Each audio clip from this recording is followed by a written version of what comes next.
Good afternoon to all of you. Good afternoon, Mohammed Amiril. Thank you for joining in. We have the privilege of continuing the webinar session 2. Thank you all for joining in.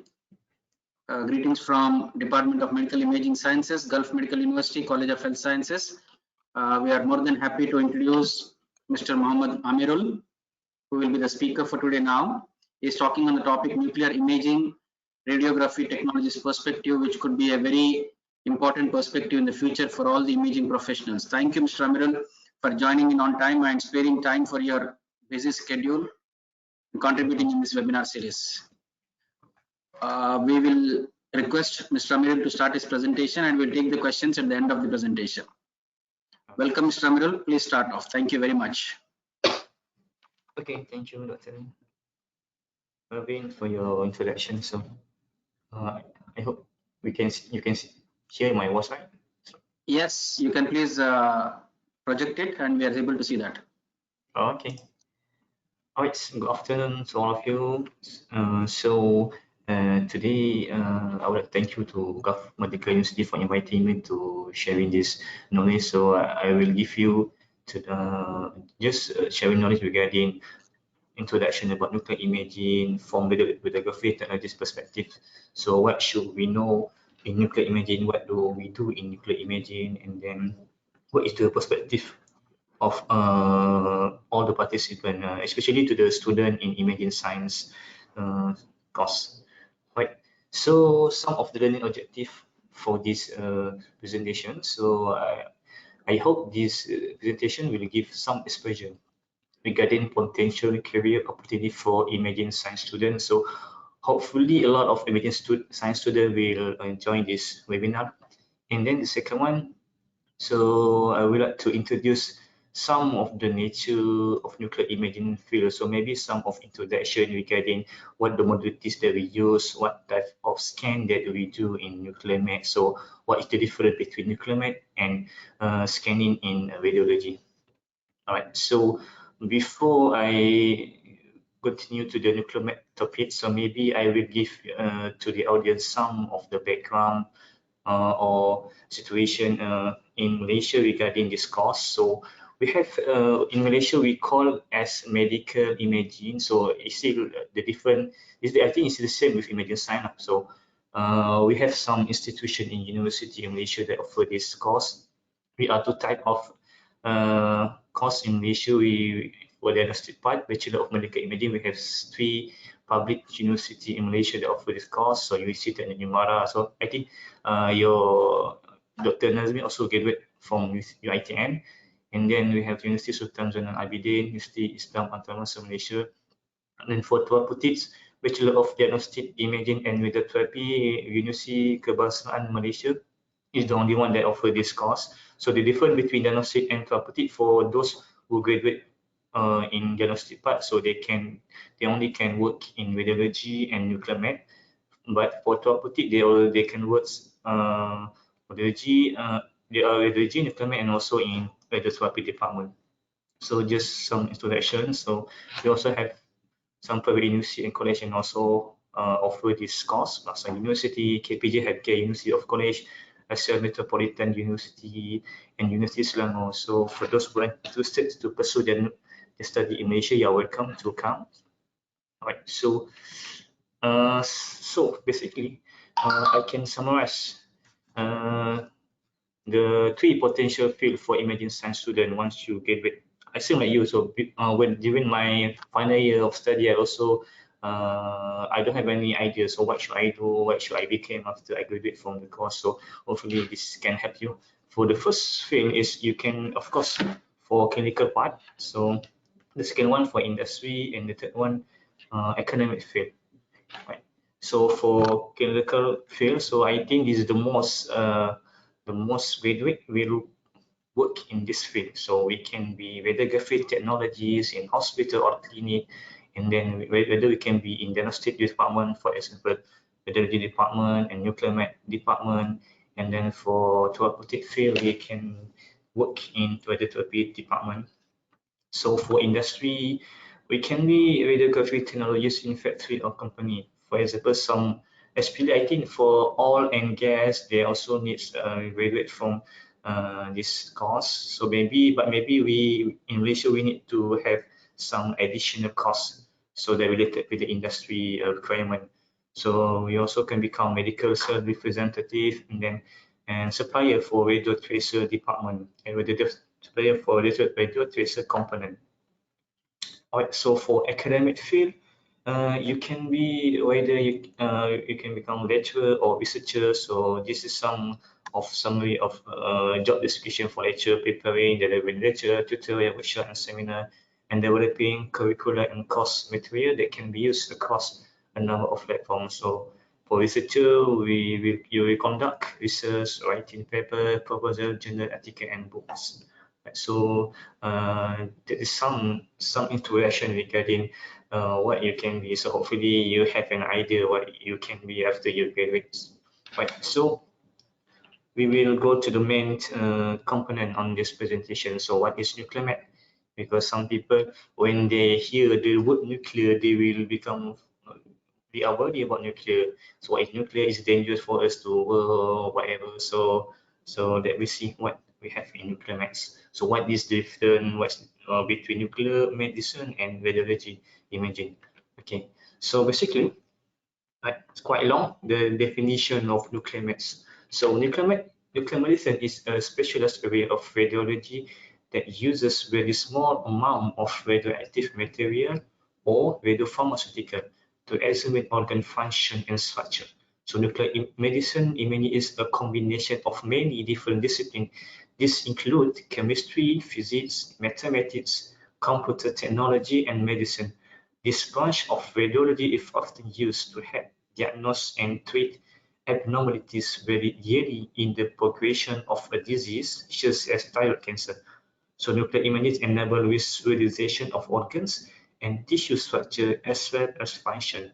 But it's quite long, so I just give you some summary of this paragraph. So basically, in nuclear med, we will use a small compound, a small amount of radioactive material.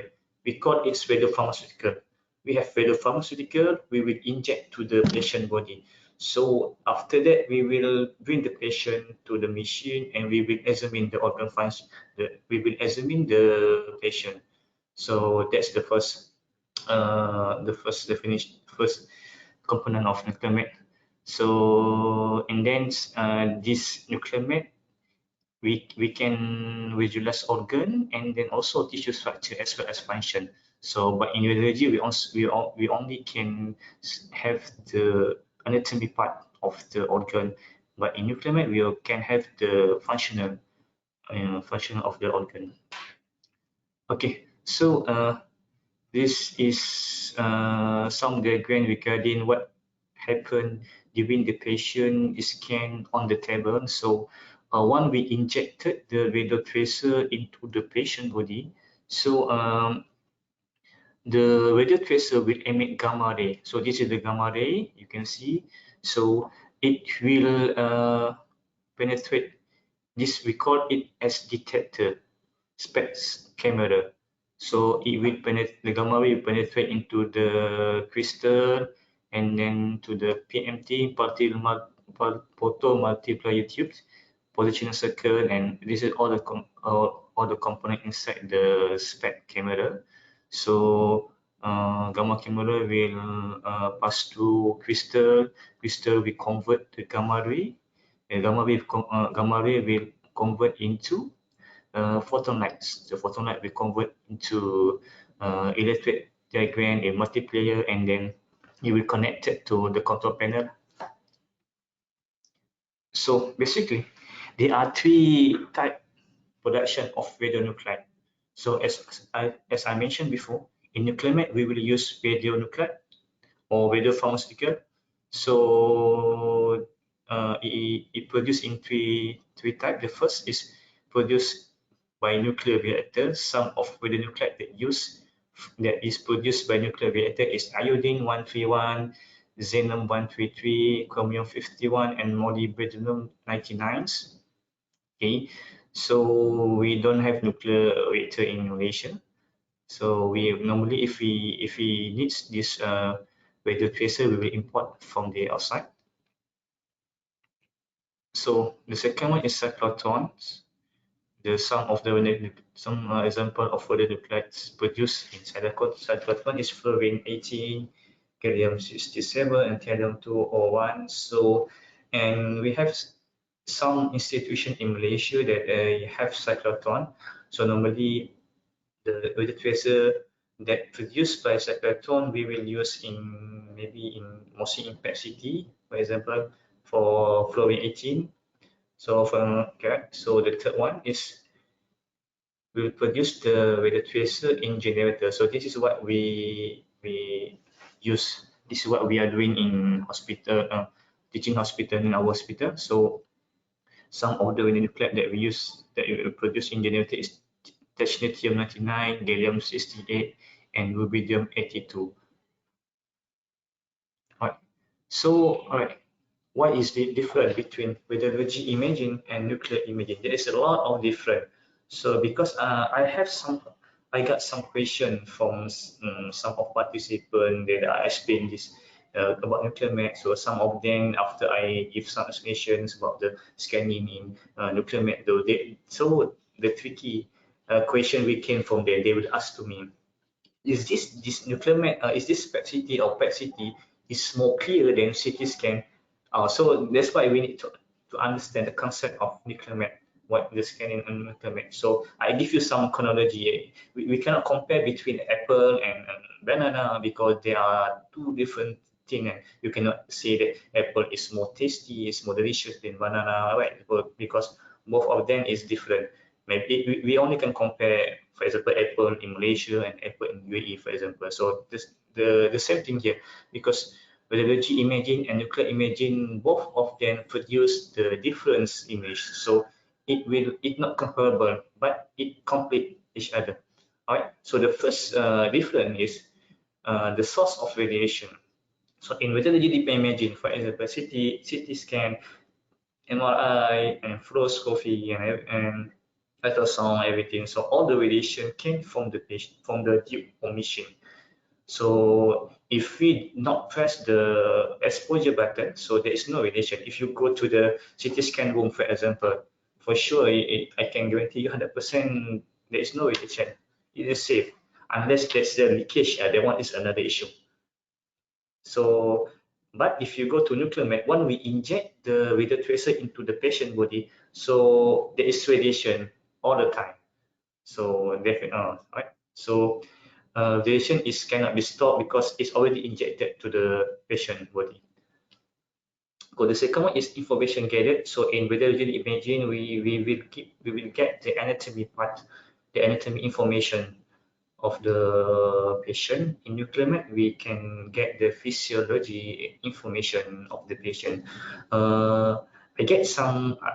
Before this, I had experience. So I scanned one patient that undergoing renal Gtpa scan. So we scan the renal, the functional of the renal, the flow of the liquid, the flowing from renal to the urethra, to the ureter, to the bladder.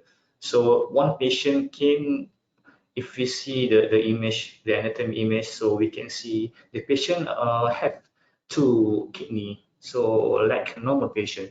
But when we scan the patient in nuclear imaging, so we use PET-CT, so we only can see one kidney. So the another kidney is not visualized on the monitor because there is no flow of the radio tracer in the one. I think the left kidney there is no flowing of the radio tracer. Even though we can see the anatomy parts, the kidney is already, there are two kidney of the patient, but the one kidney is not functioning. So we cannot scan, we cannot know the flow of the kidney using the radiology imaging. So we need nuclear imaging.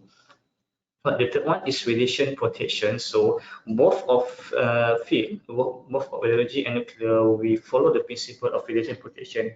But we can use the lead gown in radiology imaging. In nuclear imaging, we cannot use the normal lead gown. In fact, we don't use lead gowns in nuclear med. Why? Because in radiology imaging, the ray that you use in radiology is S-ray, right? So our normal lead count, it can the S-ray cannot penetrate, cannot pass through the lead count. But in nuclear, we don't use S-ray, we use gamma ray. So if we use the normal lead count, definitely is useless. So we need. I don't think we can add more the thickness of lead count. We cannot wear the lead count. Otherwise, all the operator we got some PID or another disease.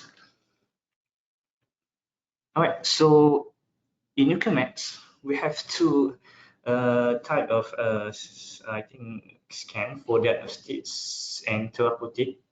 So for diagnostics, as we know, we only use a scan just to diagnose the disease of the patient. For example, like what I say, we scan using Winner Gtpa scan. We only want to diagnose whether the kidney is functional well or not, the flowing of the flowing is okay or not. But we not treat anything in diagnostic. We gave some another type in the comment in for therapeutic scan, for example in iodine 131 and for iodine scan. So we will use height activity and to treat the disease. All right. So what the radiation type? So as we know, radioactive radiotracer is a type of radioactive component. So it will emit the gamma ray. It will emit to achieve the stability. So there is three types of radiation source. The first is alpha particle. So alpha particle is stopped by a sheet of paper. For beta particle, stopped by a layer of clothing or by a few millimeters of a substance, such as aluminiums. And the gamma ray is the ray that used in nuclear medicine department, stopped by several feet of concrete or a few inches of lead. That's why, like what I mentioned before, we cannot use the normal lead gown because it will not protect us. The gamma ray still can penetrate through the lead gowns. Some nuclear med instrument we use in nuclear medicine department. So we got planar gamma camera. So and then the second one we have SPECT, single photon emission computed tomography. So it's same concept with gamma camera, but the specs we can rotate 360 degrees surrounded the patient body, so we can give a 3D image for the patient. And then for PET, positron emission tomography. So this is the example of the machine that we use in our department in UPN. So we have GA Discovery, the MCT 602 Pro SPECT CT machine. So you can see this, the L shape, this is the SPECT part. So we call is a detector. So it will not emit any ray because the ray came from the patient. So its function only to collect all the gamma ray that emit by the patient body. So and then it will convert into an image. So this part is the CT gantry is CT scan part. So we have X-ray tube and X-ray detector surrounded the gantry. So this is the monitor. We can see the, I think something like live when we inject when patient lies on this table. Once the patient already in this area under the SPECT camera, so we directly can see the activity in this monitor.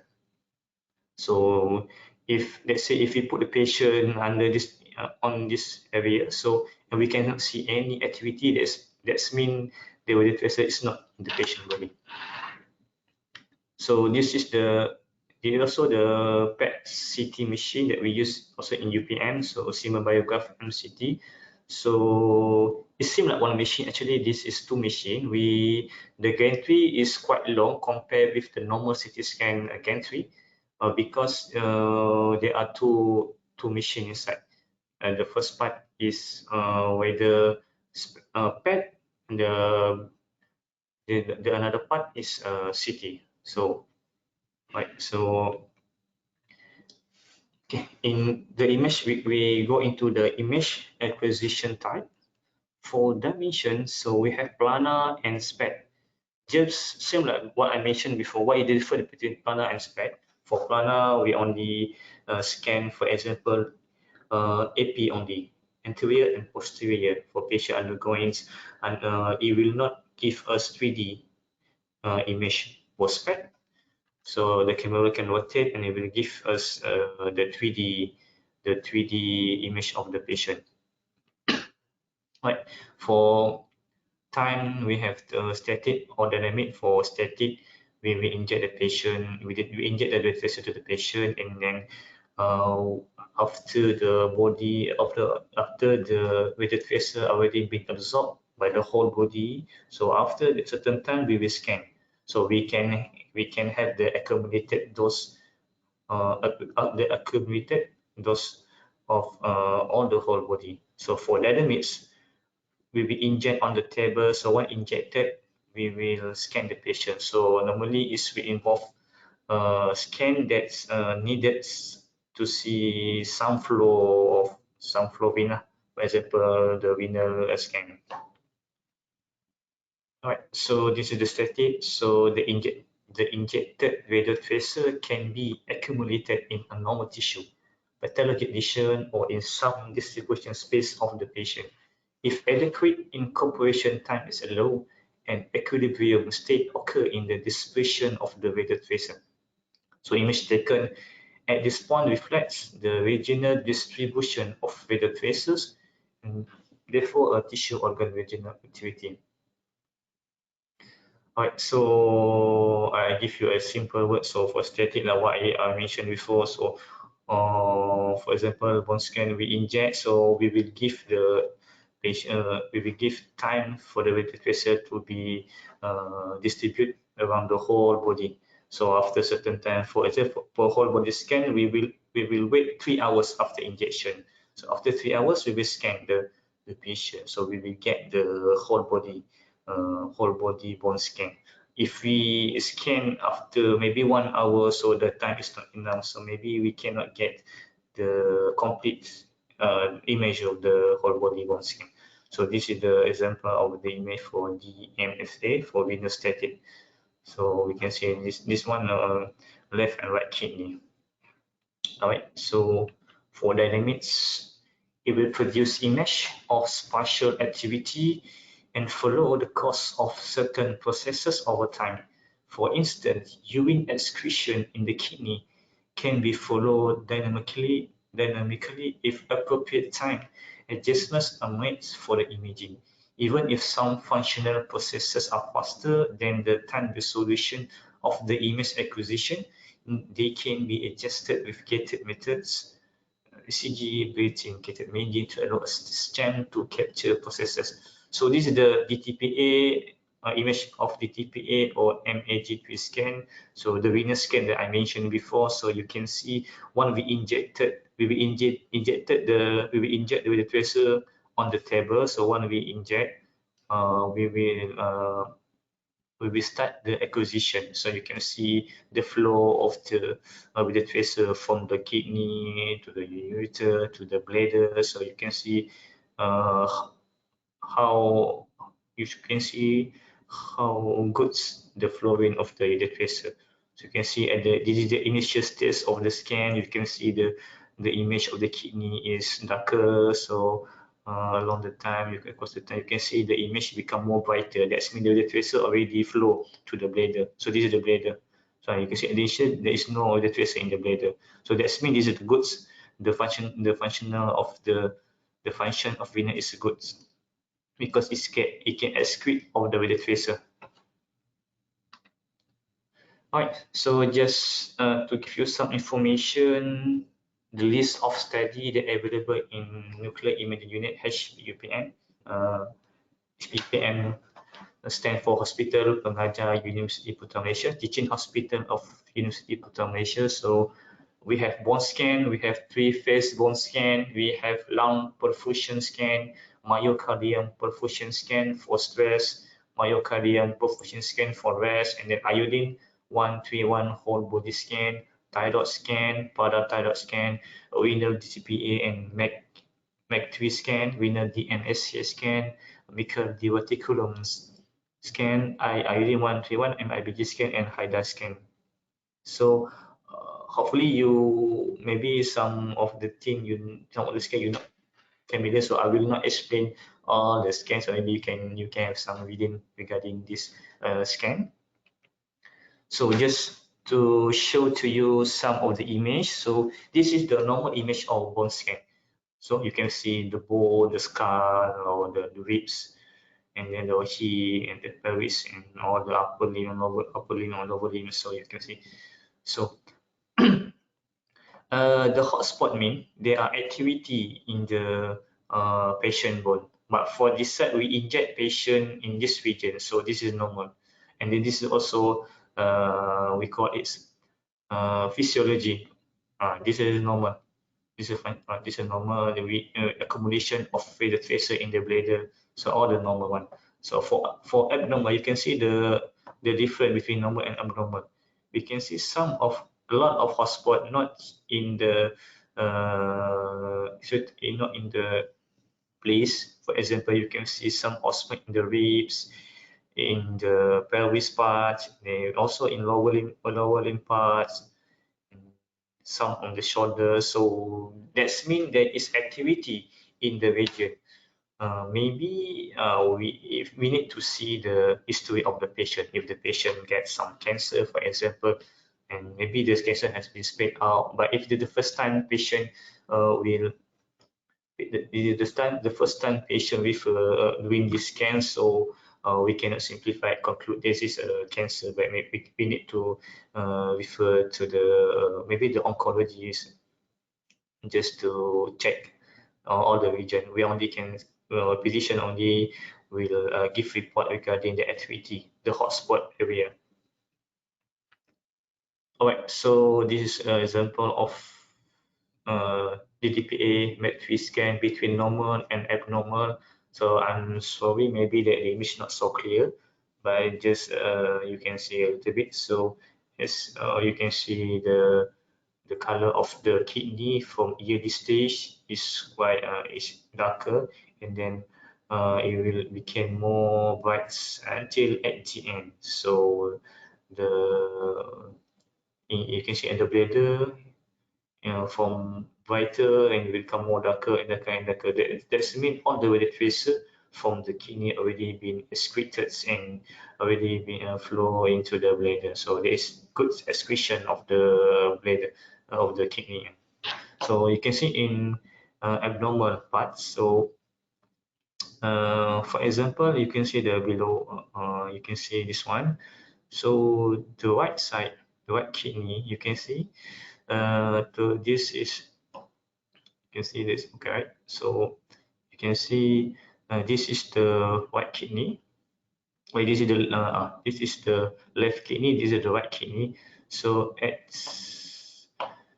along, you can see at the end of the scan, the image of the left kidney is still darker.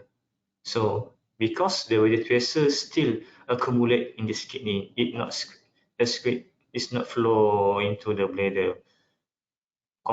We compare with the right kidney. So the right kidney at the EAD is darker, and then at the end is already brighter. So that means all the radio tracer already been flow out to the kidney. So you can see the graph of the right kidney. This is the graph of right kidney. So it have the tracer along the time, according to the time, it will decrease. That means the tracer already been excreted out from the kidney. Compared with the left kidney, it's still in the kidney. So that means there is some problem with the left kidney, maybe obstruction of the left kidney. Right, this is the cardiac 3D cardiac specs.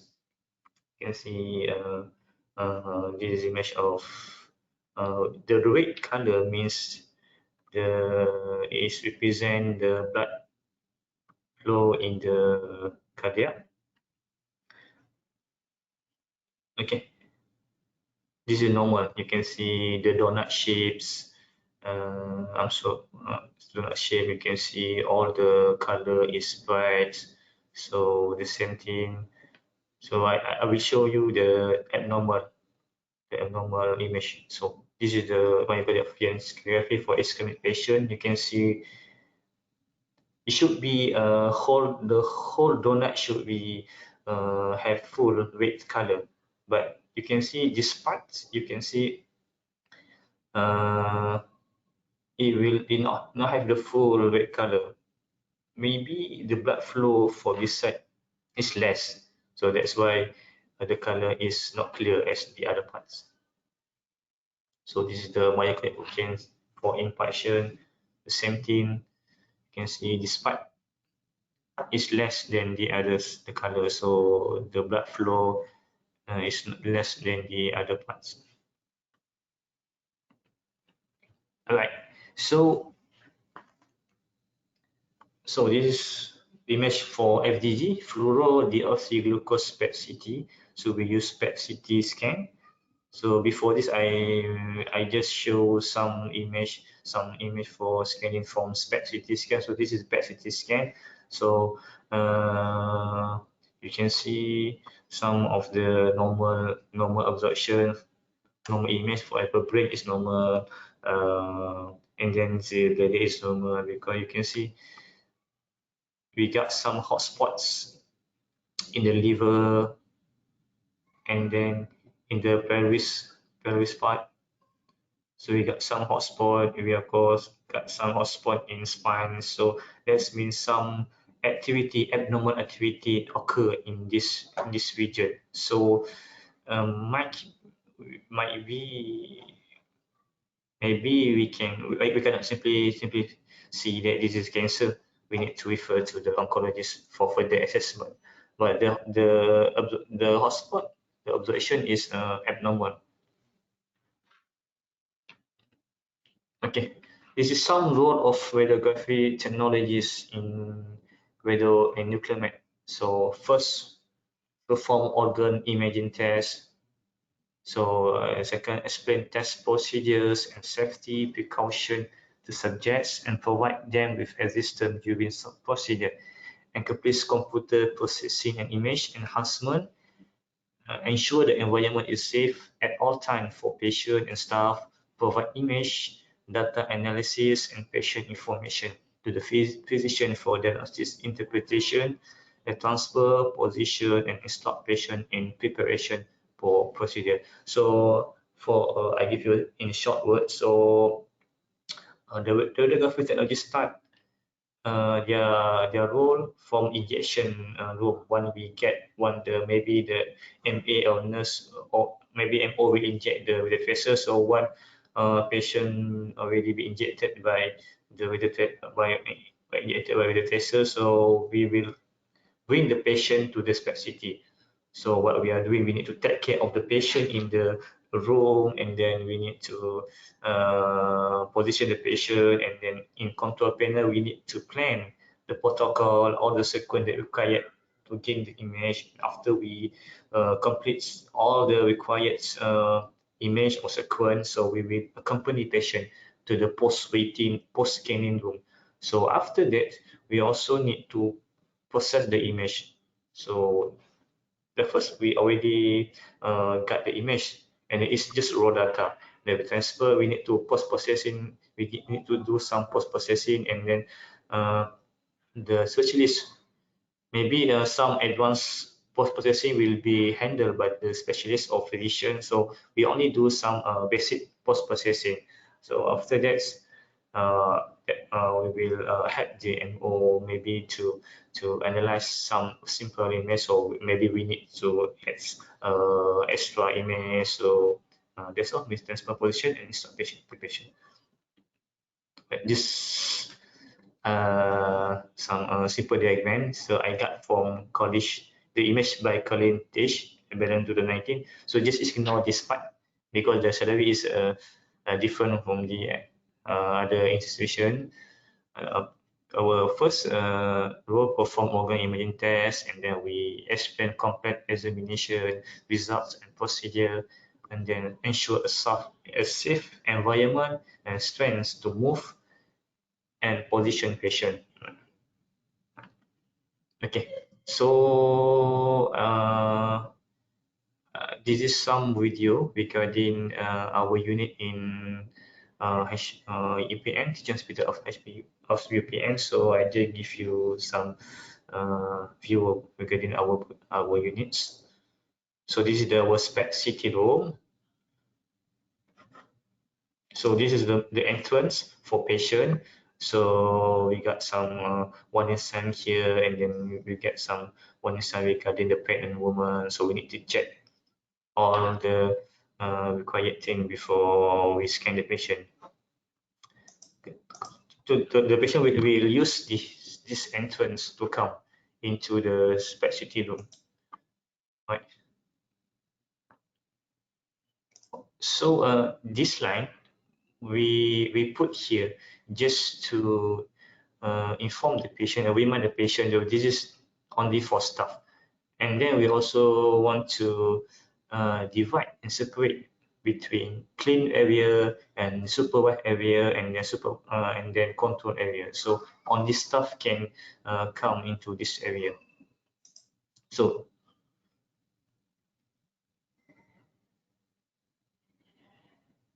well, sorry.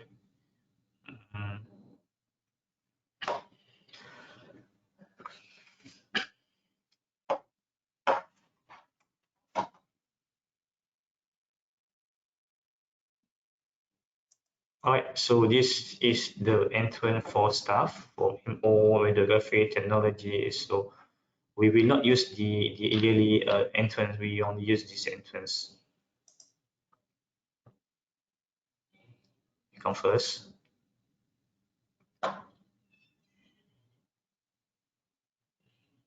Right, we call it as control panel base. So basically, technologies and MO will sit here during the scanning process. Okay, this is we call it workstation for planning the acquisition. So normally one technologist will sit here and then set the protocol and planning all the protocol sequence in this area.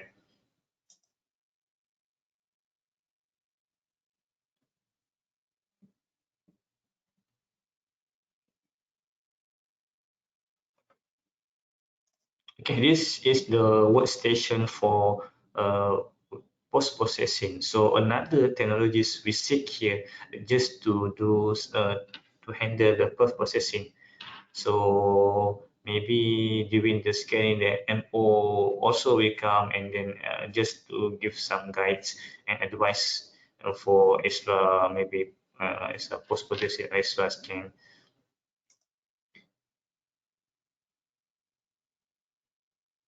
We also have, this is the normal PC that we use to do some, maybe to connect with the hospital system, hospital information system.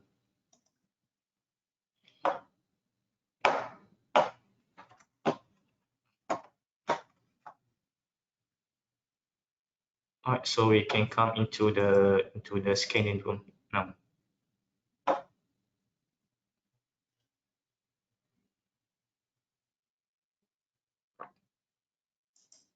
Okay, before that, I will tell that we don't use lead count. Yes, we don't use lead count, but this lead count, because we have spec city, we have the city part, so we, as a regulation, we need to have this lead count. So, right.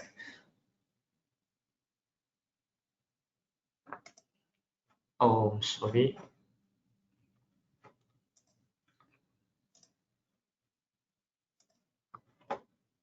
Sorry for the error.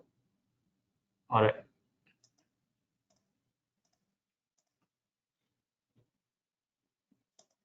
Okay.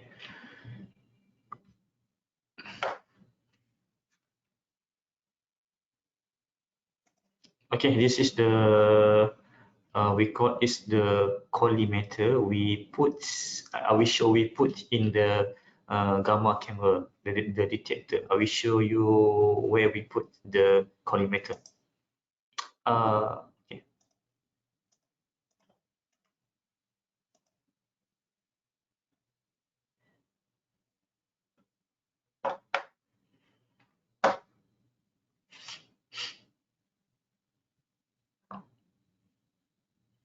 Okay, this is the spec estimation. This is the table. This is the spec camera.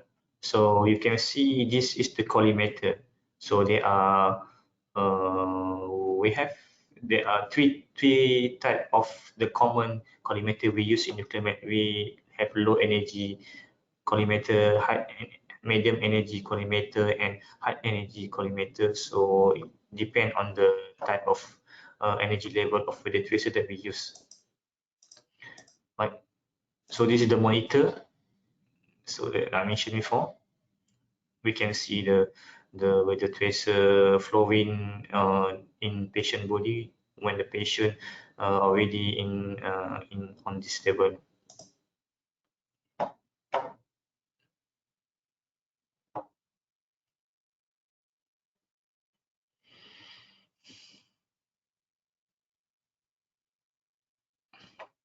This is the monitor. All right. So okay, this is the gantry.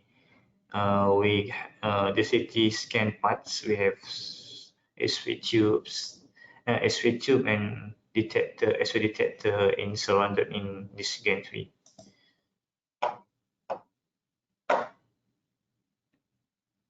We also have CCTV to monitor the patient during the scanning purpose.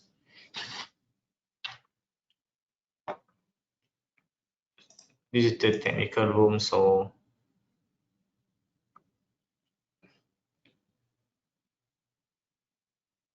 we put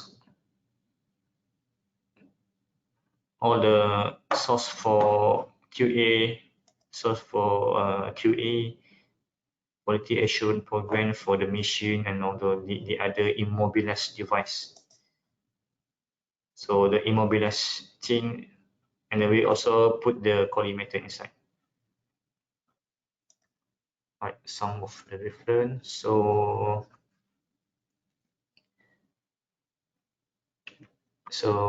I think that's my presentation. Thank you. 6:43.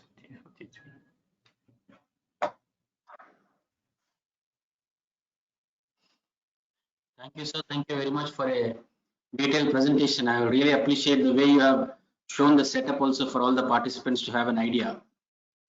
Thank you very much for the excellent talk and a perspective where the current imaging technologies can think for future. Dear audience, now we are open for any questions which you would like to ask to the speaker. Mr. Amirul, he is available. You can type the questions and I'll be able to read out to him.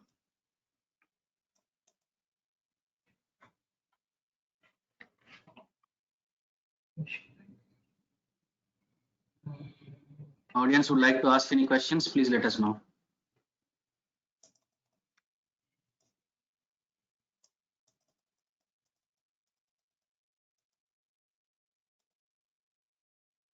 There is one question, Mr. Amirul. They have asked that one of the participant is asking that do we need a special type of licensing to practice in the nuclear imaging? Okay. I'm not sure in UAE what's the in UAE, but in Malaysia we have some special training that conducted by our Ministry of Health. So we have 21-day training just to give some exposure regarding all the facilities that we use. But generally, I'm not sure because in Malaysia we don't have special course for nuclear med. All the nuclear meds operator, they are graduate from general medical imaging course. So I'm not sure whether the UAE you have this special course for nuclear med. But I think imaging science also can be in nuclear med. Thank you very much. There's one more question. How long the FDG lasts longer in the patient's body? All right. So FDG basically it's what I think. Okay. I can see the whole process from we inject and then we scan the patient, and then after we release the patient, it will take about almost 3 hours. So after 3 hours, so the half-life of the FDG, if I'm not mistaken, is I think 2 hours, something like that, less than 3 hours ago, because our principle, one we release the patient, the level of the FDG, the tracer is safe for the public, so we don't have to worry about that one. But for sure, we advise the patient to have a drink and then try to excrete UV nets frequently, just to throw away the tracer. It depends on the half-life. The same thing apply to all radio tracer. Thank you very much.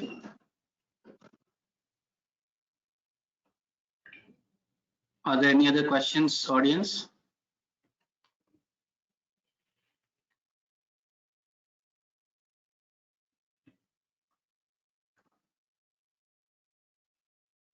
There's one more question, Mr. Amirul.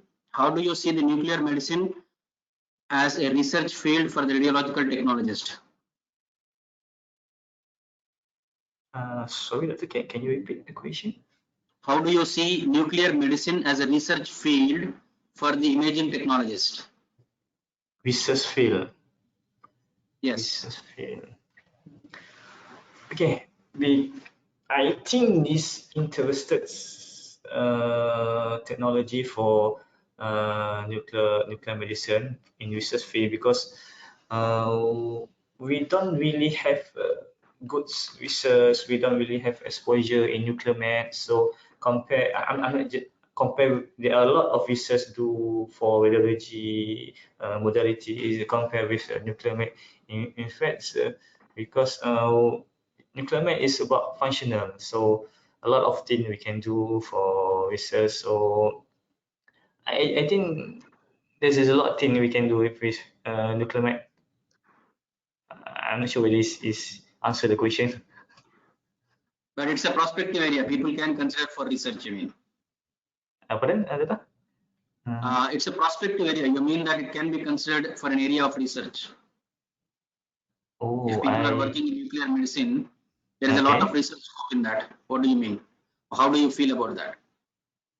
How I feel about that? Yeah, I mean, the audience is trying to ask that, can nuclear medicine be considered as an area of research? Oh, various auspices. Yeah, area of research for imaging technologist. How do you feel about this? Is it possible? It's possible. It's possible. Definitely possible. Great. Thank you very much, Mr. Amirul. It was a very excellent presentation.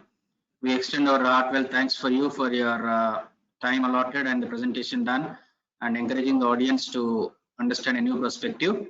Thank you very much from Gulf Medical University, and we'll keep in touch for further activities. Thank you very much. Okay, welcome. Dear audience, we have our next presentation for today, which is by Dr. Rahul. He is a professor in medical imaging from Jaipur in India. He is talking on the topic recent technological advancements in computed tomography. Welcome, Mr. Rahul.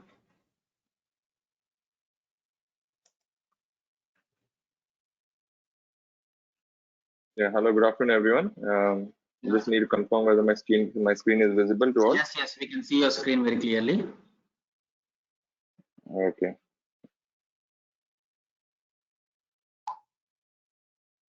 Just give me a couple of minutes before I just set in.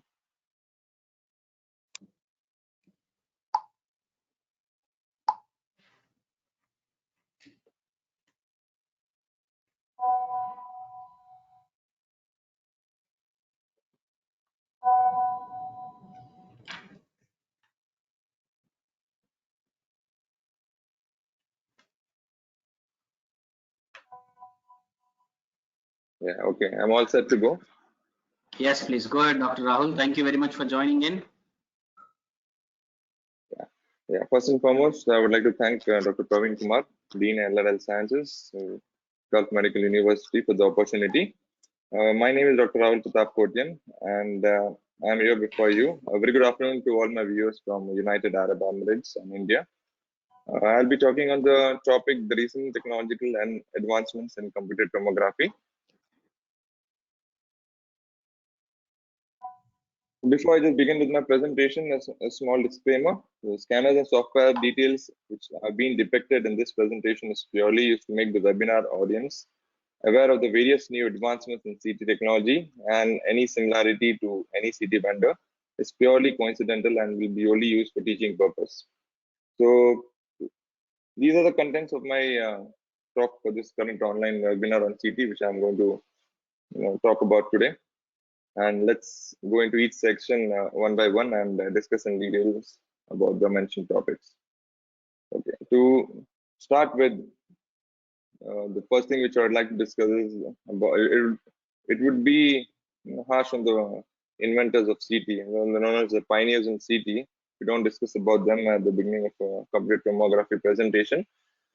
So in the early 1970s, these two gentlemen who were the Nobel Prize awardees in 1979 in physiology and medicine, the American physicist Alan N.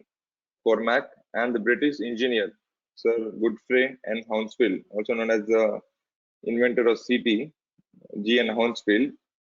The first scanner, the first CT scanner, was named on his behalf as the EMI scanner. A very important fact which I would like to share with my viewers are why the first scanner was named as the EMI scanner, because Sir G.N. Hounsfield used to work for a British engineering company. It was a musical company, hence the first name, the EMI scanner. The next point is the roadmap in CT, which I call as the battle of speed versus dose. So it's always been around 50 odd years since the invention of CT, where the first CT scanner was invented way back in the year 1972. And since then, the only main aspect which the engineers or scientists they focus were on speed, that is the scan speed. If you see the first generation, second generation, third generation, and so on, till the helical scanner, only the basic thing which we were focusing was on how to improve scan speed. So once we developed good scan speed, we started working on detector speed. So after these two things were established, we started focusing on image quality.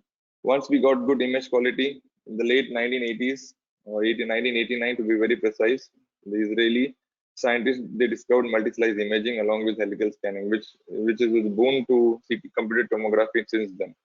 So after we achieved speed, good image quality, multi-slice imaging, we started focusing on basically on dose reduction, because a lot of dose, CT was considered as one of the imaging modality which would deliver a very high amount of radiation dose. So after that, we started focusing mainly on dose reduction techniques and iterative reconstruction, which I'll be discussing in my talk later. After that, we started focusing mainly on workflow optimization. After we have achieved good speed and image quality with reduced radiation dose to the patient, we started working on good workflow optimization, followed by good post-processing advanced tools and techniques. And we are in an era of computed tomography which is known as artificial intelligence, where we are now basically focusing on artificial intelligence.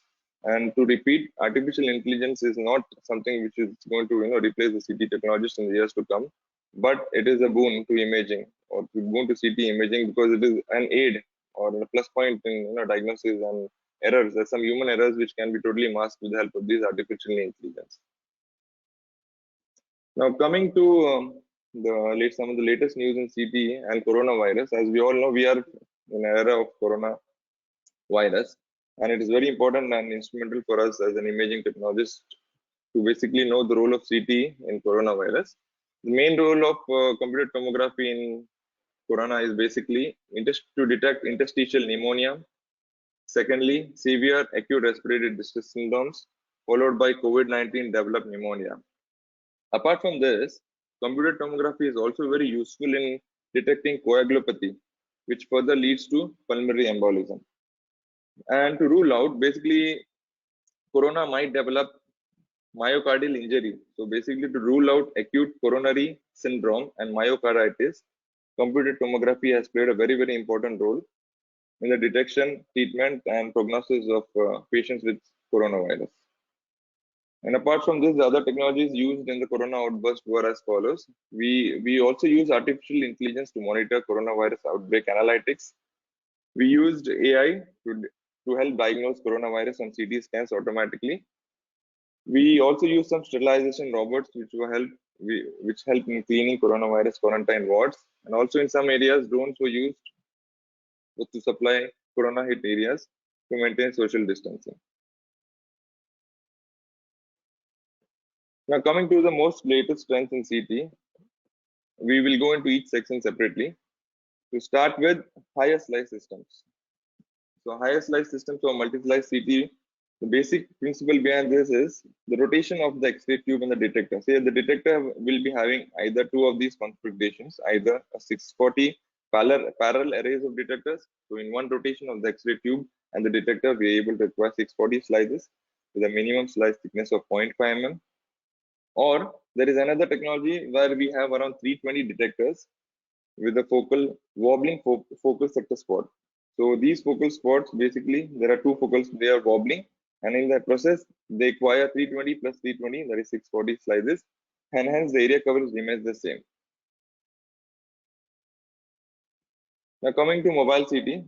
Mobile CT is something which is very, very useful in today's era to image patients who are very sick in their wards or ICUs.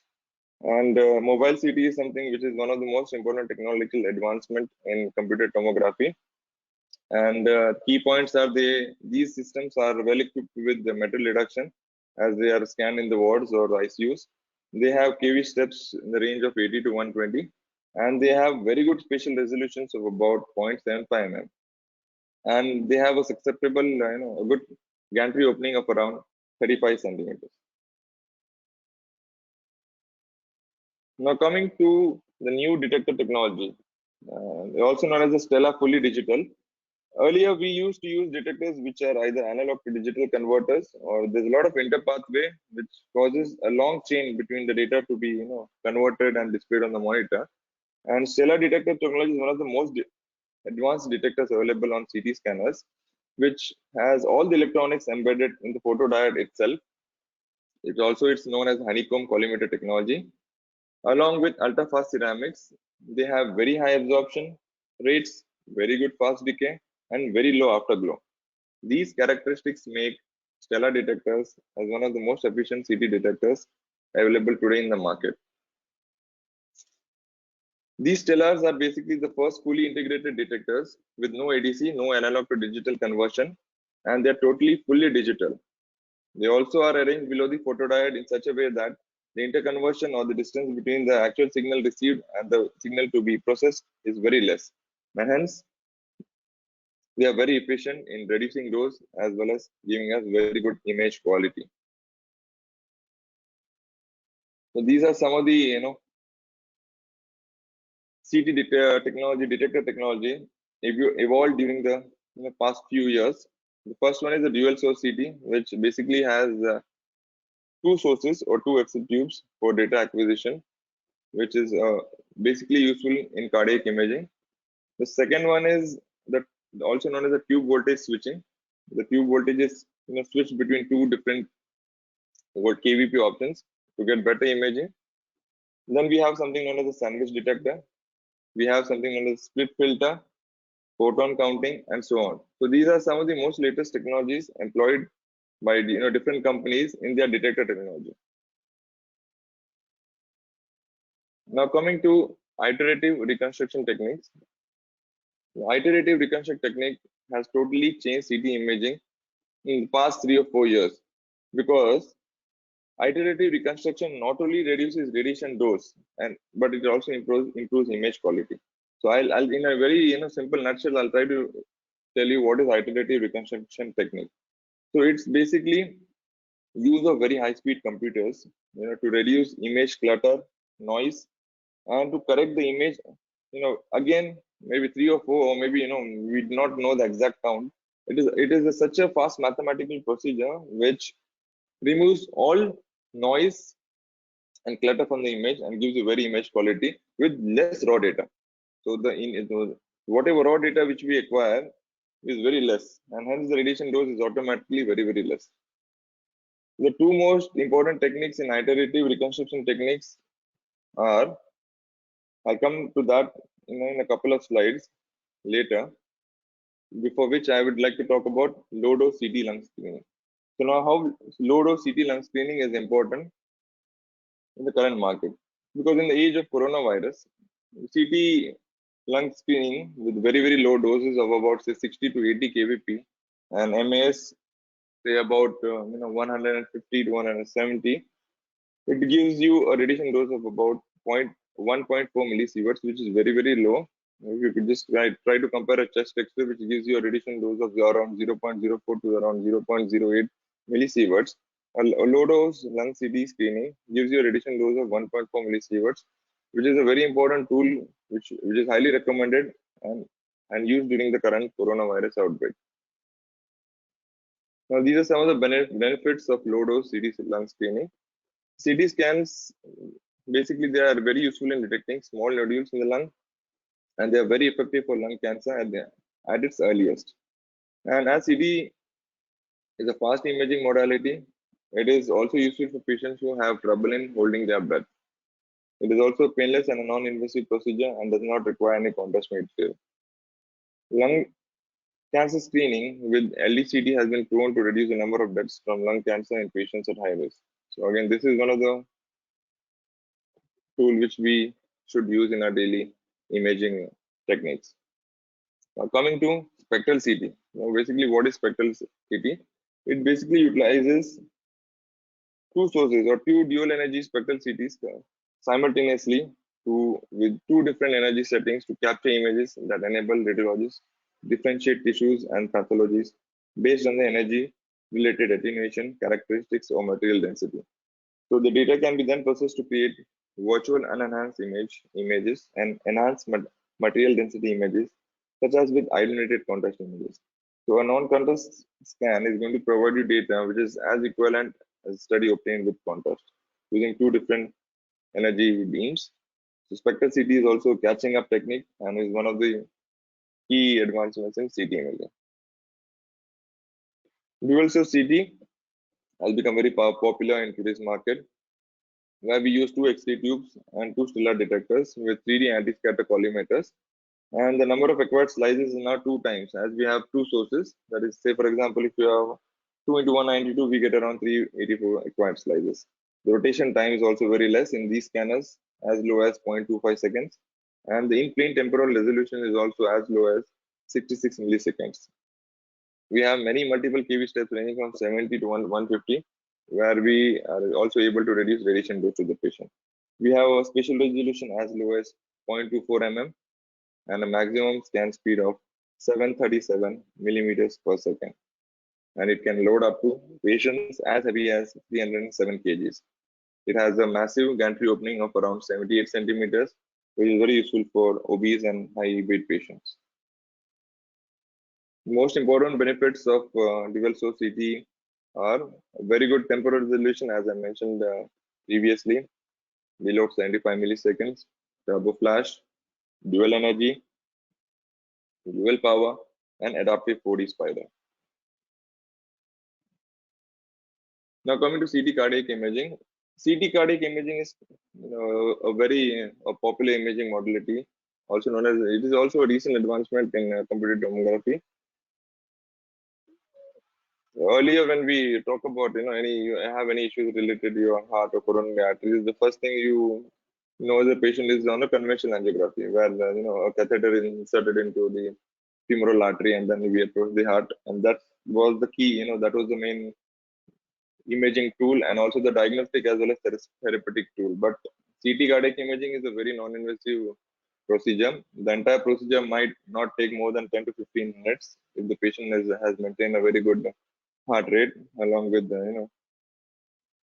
beta blockers. So the first mode for treatment for any cardiac related issues is, or diagnosis, is CT cardiac imaging. And CT cardiac imaging is only possible with an adequately high temporal resolution, making it possible to image the heart without motion artifacts. So your dual source scanners or your 640 slice CT scanners can image your heart without the patient holding his own breath, because the system is so fast that it compensates for any motion, heart related motions. It is also the best scanner technology with fast and intelligent workflow applications for a complete solution of your heart. For automatic reconstruction of the data, we basically use detection of the cardiac phase with least motion, the isolation of the heart, and all features are dedicated to make your daily work faster and easier. Also, CT cardiac imaging coupled with functional imaging works wonder. These are some of the images of the CT cardiac imaging. Excellent imaging. The first image is basically a globe imaging technique, which we show the different coronary arteries labeled as seen as in the image. The second one is a volume rendered image of the heart. Third is again one of the MIP image. You can see a small stenosis is being detected, which is very clearly seen. And the last image is a functional monitor, where we calculate various functional aspects, cardiac output, stroke volume, and so on. Now coming to PET-CT. PET-CT is also a very advanced imaging modality, which is caught up in the current situation. PET and CT is a very good combination, because PET gives you functional imaging and CT gives you anatomical data. And these are some of the important technical specifications which I would like to mention to you. When it comes to PET, it has a very good axial field of view of 26.3 centimeters, and usage of good crystal size improves resolution as well. Sorry. And also the time of flight performance is a very good 214 ps. Coming to CT specification, when we club a CT instrument to a PET scanner, the bore diameter is as large as 78 centimeters, followed by the tunnel length of 136, a massive 136 centimeters, and it can also load up to 227 kgs. And the most important part, if you notice, are the rotation times. We have variable rotation time available, which is not only improves your spatial resolution, but also improves your temporal resolution. And if you see, your tube voltages vary from 70 to 140. It has a very wide range, and it uses the latest iterative reconstruction technique, that is a Sapphire, which I'm going to explain in a few slides to come. Most important part is the metal detection software on an algorithm. Almost latest CT scanners have a metal detection software which is installed, which reduces artifacts produced from metals. Earlier, when you image a patient who is having a metallic implant in the body, you had a huge amount of artifacts which could be seen across all slices, where you basically acquire axial slices and then convert it into coronal and sagittal. So the artifacts would be very prominent not only in the axial slices but also on the other coronal and sagittal after doing a reconstruction algorithm. But now with the help of this very new software, metal detection software, we're able to mask artifacts from these metals. And we have two slice options. We can use it at 64 slice MVCT, or we can use it at 128 slice. So there are dual options available. Based on what you are imaging, whether you're imaging the heart or even extremity, you can switch from 64 to 128.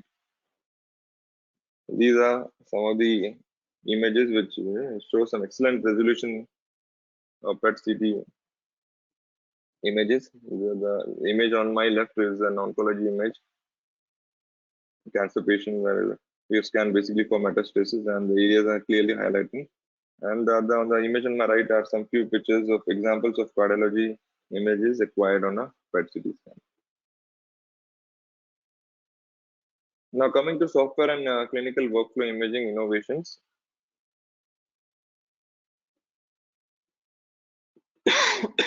Sorry. As I told you, we are in an era of artificial intelligence.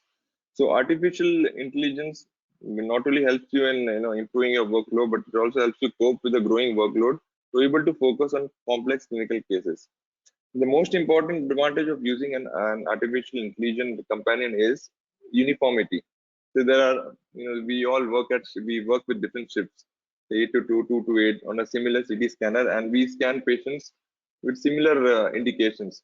So irrespective of the person scanning the patient, if an artificial intelligence algorithm helps you maintain uniformity with its very deep learning algorithms, it automatically not only helps you in uniform imaging, but also highlights abnormalities, segment anomalies, and compares results to reference values. These are some of the examples where we use artificial intelligence at the heart, the aorta, the lung, vertebra, for measuring, for highlighting, for reporting, for segmentation.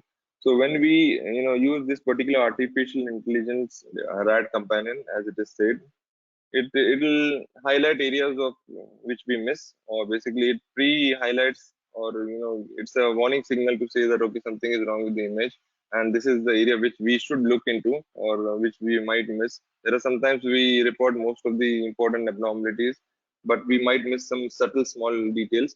So at that point of time, artificial intelligence companion is going to be very useful, and I think these are very good important inventions which we need to adopt in our day-to-day imaging. So this is one part which is very interesting, which I like the most. It is also known as a fast integrated workflow. So, for example, if you receive a patient for body imaging, say a triple phase study of the abdomen, and you put the patient on the gantry, you position the landmark from start and end location, and you take a scanogram. So what this particular artificial intelligence system does, it has a 3D camera which is located just above the or adjacent to the X-ray tube opening, if I'm not wrong. And this particular 3D camera calculates the size and length and weight of the patient, so that it can modulate it techniques, say from start one, that is in the scanogram itself. And so the radiation dose to the patient is very minimal, and only we use techniques which are exactly suitable for that particular patient. So this is a very important artificial intelligence related software, also known as a fast integrated workflow. Now coming to twin beam dual energy, this is also a very innovative dual energy approach, which basically uses a split X-ray as X-ray tube, which allows simultaneous acquisition of both a high and a low kV data set in a single source system. So it not only gives you two range options, but it also enables high contrast dynamic application. This is also a very important innovation. Now, a very interesting fact is tin. We have not heard about tin filter most of the times when you talk about radiography, but yeah, there are a lot of research going on tin filter, because tin filter cuts out low energies to reduce dose and optimize image quality at the interface between the soft tissue and the air. So this has very direct benefits in lung and colon imaging especially, and the clinical experience also shows that tin filter technology reduces the beam hardening artifacts, which shows a very cause of trouble in most areas. Say example, zygomatic arches, when you image the skull where you have thick bones, the shoulders, and they help in improving image quality in bony structures, making it extremely useful in orthopedic examination. So you need to watch out for tin, the latest instrument. When say for example your institution or your hospital is planning to buy a new CT scan or a new CT scanner. So these are the points which you need to look into while choosing your new system. What is the detector used? What is the speed? The number of detectors? What kind of filter is used? What's the cost-effective applications, your post-processing applications. So these are, as a radiographic or a radiological technology, these are our expertise which we need to know before we select or buy a new CT scanner. Now, these are some of the clinical imaging solutions. Say, I've just named department-wise.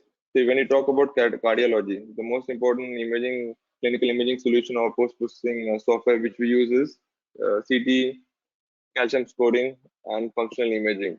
So it's a very important application. When you come to neuro, the in vivo status of the brain and other parts can be studied non-invasively with the help of these softwares or post-processing algorithms.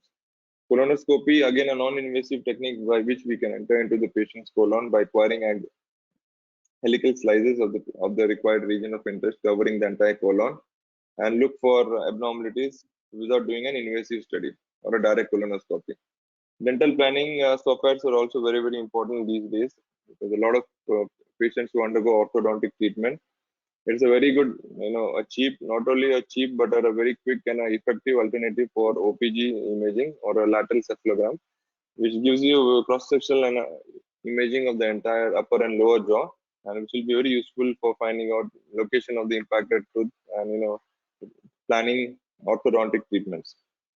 CT guided therapy and biopsy. With the help of CT live imaging, CT guided therapy is also being performed recently. Calcium scoring, as I mentioned above. Stent planning is also part of cardiology. See, for example, we do a non-invasive CT scan of the patient and find out a small stenosis in the one of the arteries, one of the coronary arteries. So what kind of stent has to be placed there with its exact size and location can be decided with the help of these clinical imaging post-processing softwares. Oncology patients can be benefited pre and post, before treatment, after treatment, and to check for his prognosis.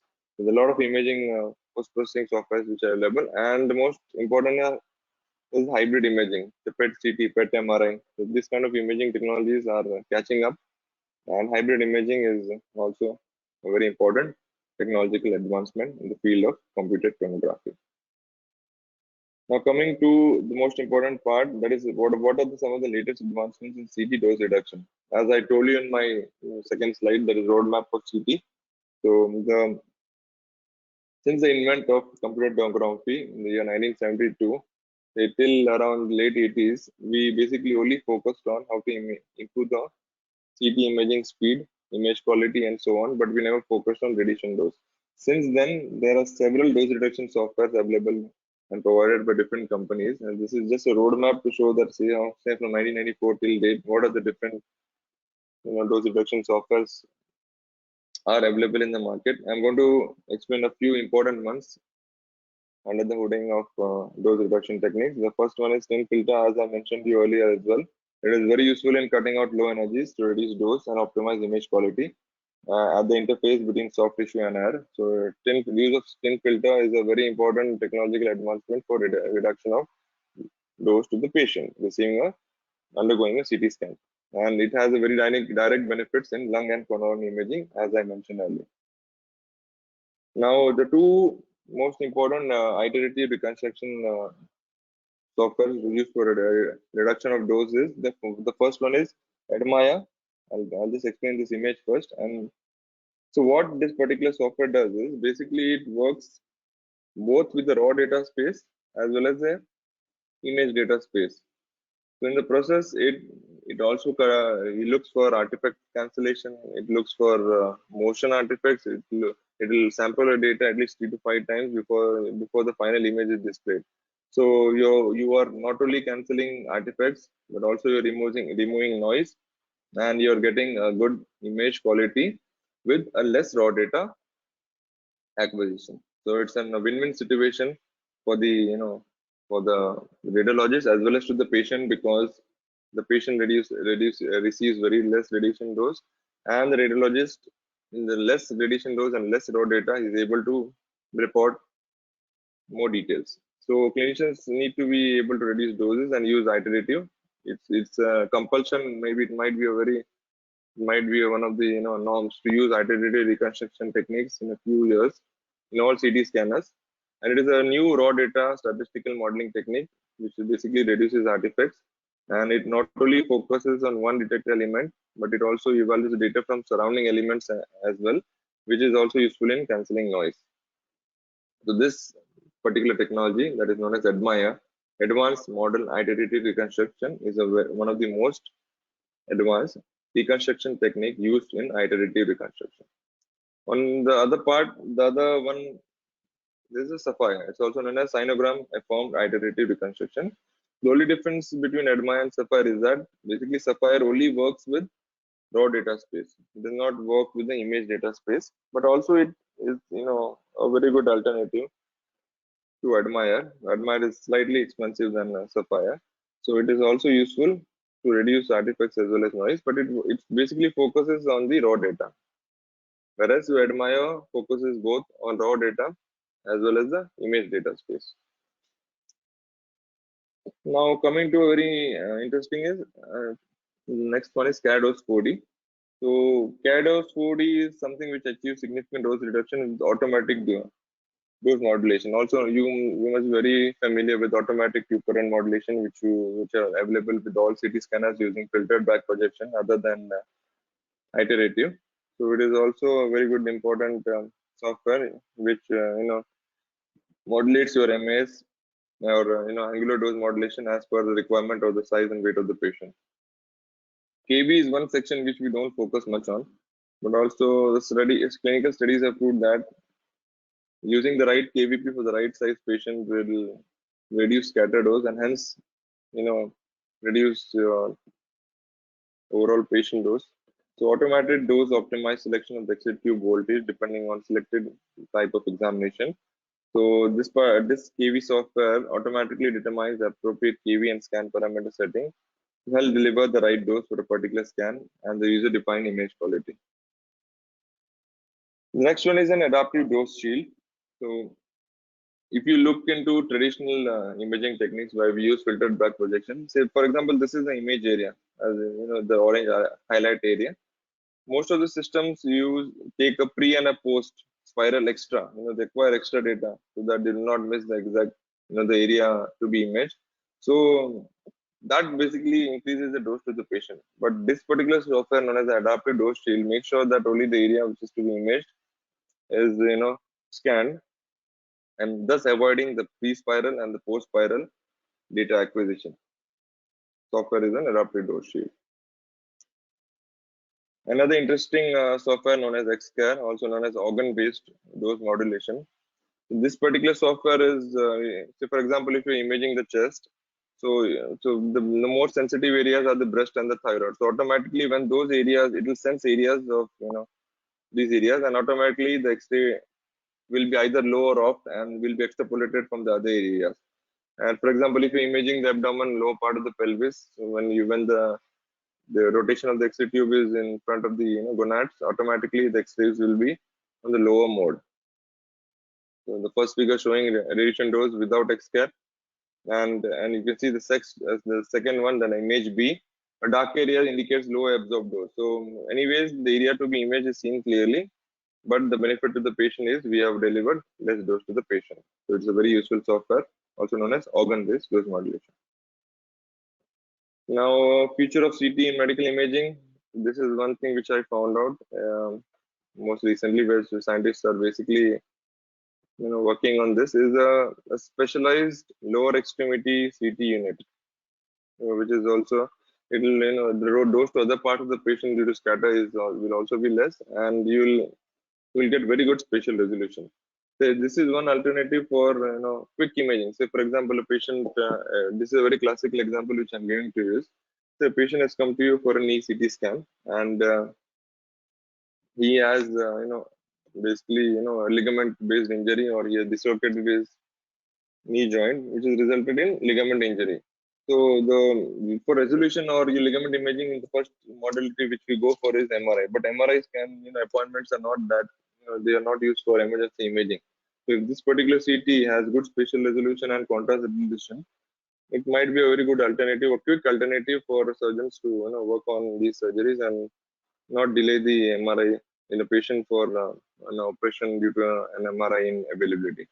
So this is something which we have to look. We have to look into. That is a lower extremity CT scanner.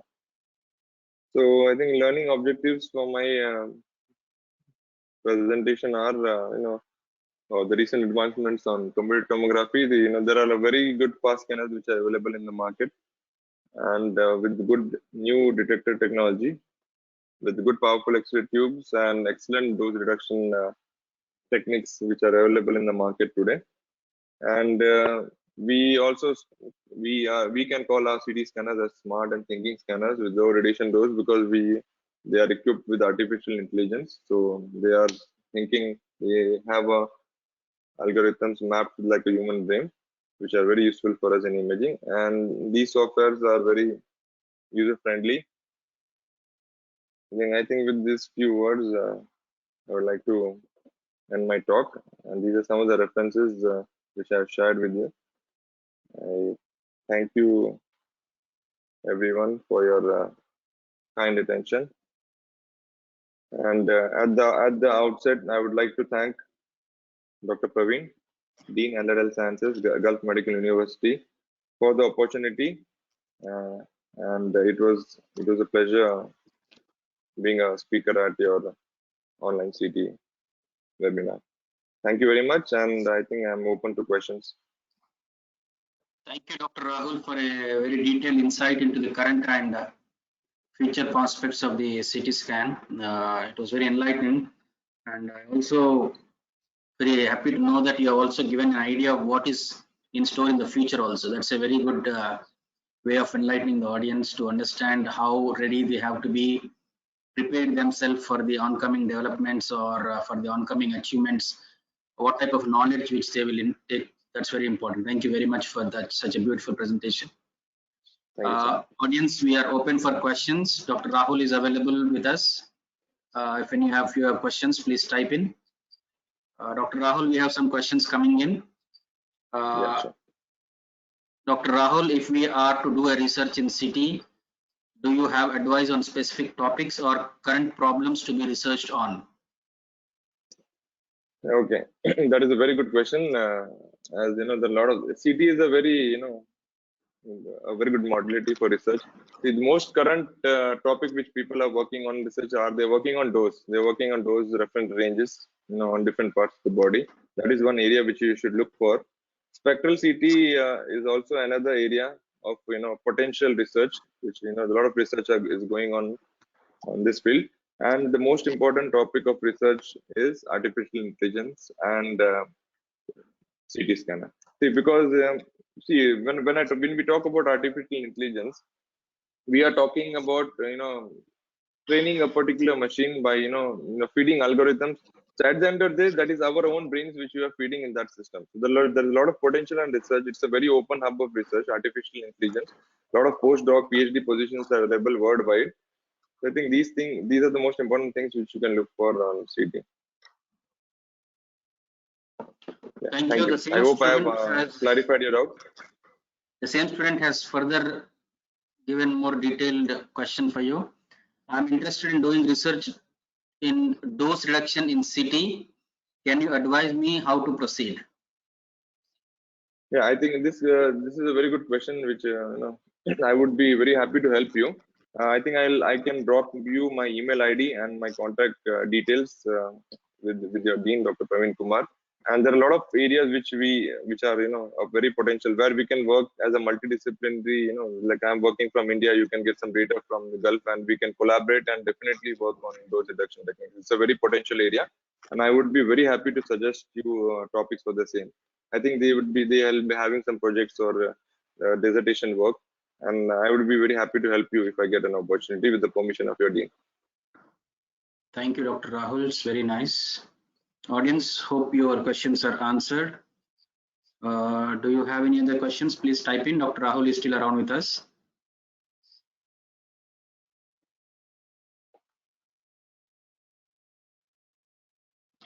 We'll wait for a couple of minutes, Dr. Rahul, so that they can get some time to type in. Yeah, sure. I think they can. Why I basically had my presentation. I always keep my presentation slightly short and crisp because I know it's very difficult to focus at the online platform. Even at the classroom, I think more than 20-30 minutes is very difficult for someone to focus. So I deliberately had kept my presentation slightly shorter so that I have more time for interactions with the students from UAE Gulf Medical University.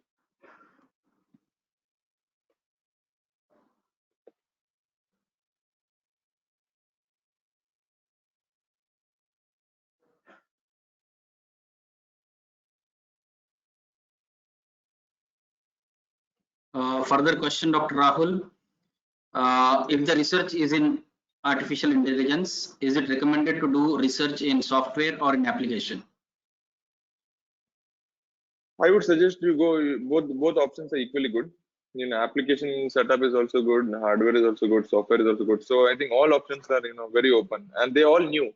So when we start a research, that should be an hypothesis. So when you start a research, okay, whether this particular thing is good or bad.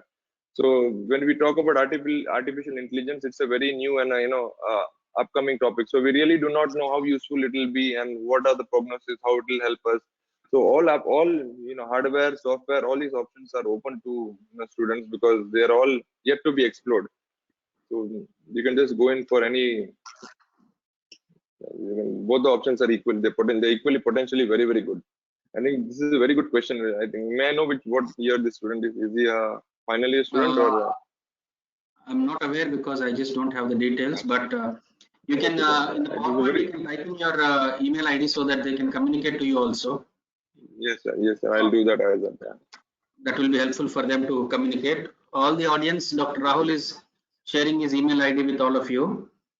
Please feel free to contact him. This is the reason of trying to develop these collaborations, that international expertise can be able to help you to guide and take you to further heights.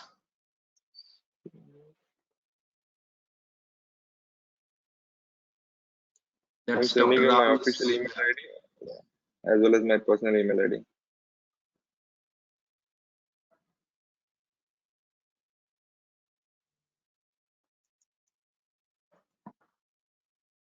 Yeah. So those are my email IDs. So my personal email ID as well as my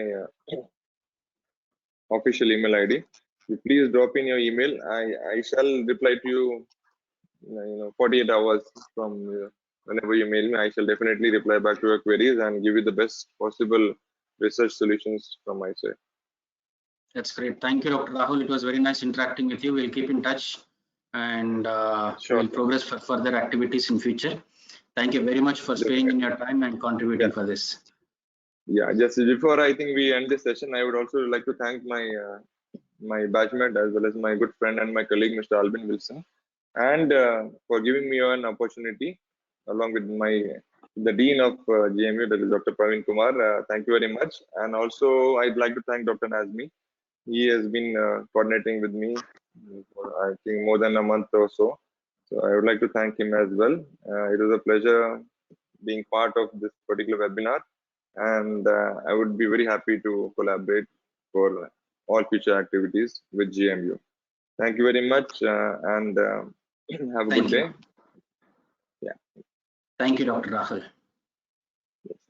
Dear audience, we would like to take the pleasure of inviting our next speaker, Mr. Mohammad Halmi bin Shamsuddin, the Chief Radiographer, and he is going to talk on role of radiographers in handling COVID-19 Tawa hospital experiences.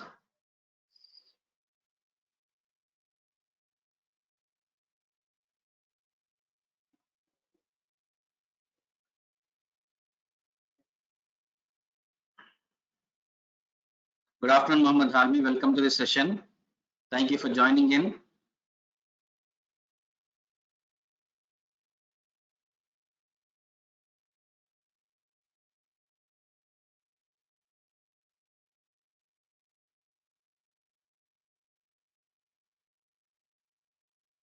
You are muted. Can you unmute yourself? Unmute yourself, please.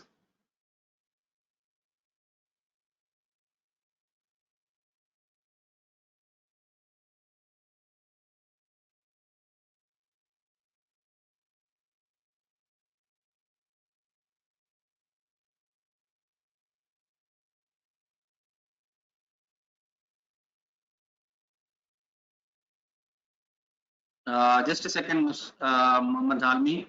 We can see your video, but you are muted.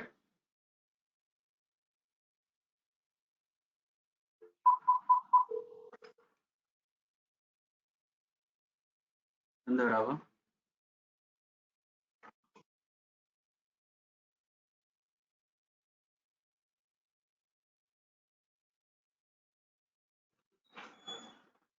അയാളുടെ mute പോകുന്നില്ല.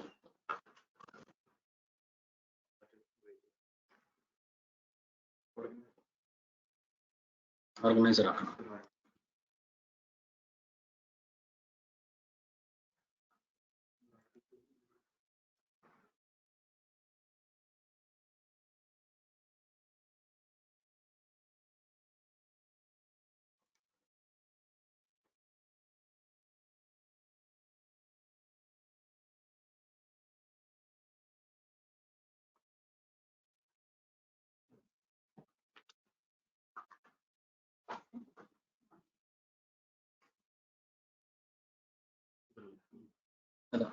Second.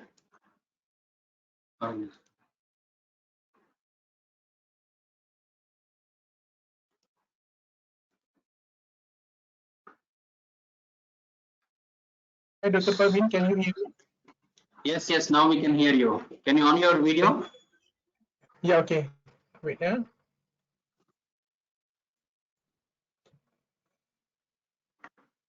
perfect clear.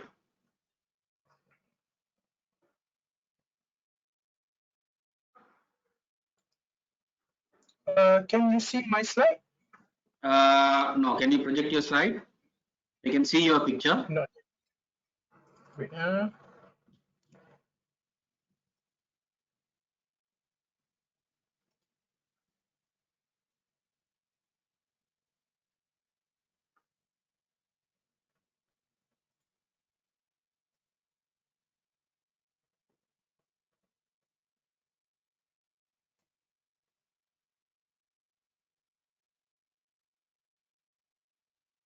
how I want to share my slides, because I click that show screen. You're not able to share your slide? Wait, sorry. No problem. We're still ahead of time, no issues. Take your time. Yeah, okay, sorry.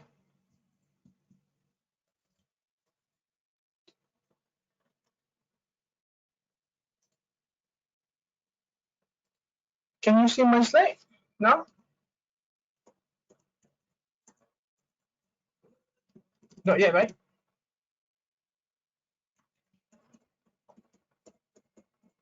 Your presentation is not seen, Mr. Almi. Not seen, wait. Wait,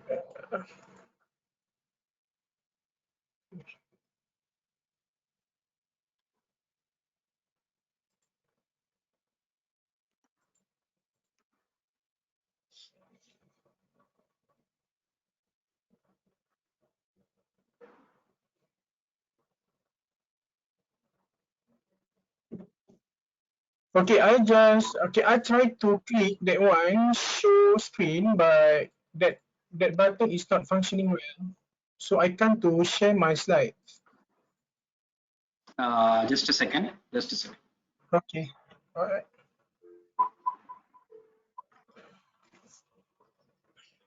That person is having difficulty in slide share. Can you see what is it?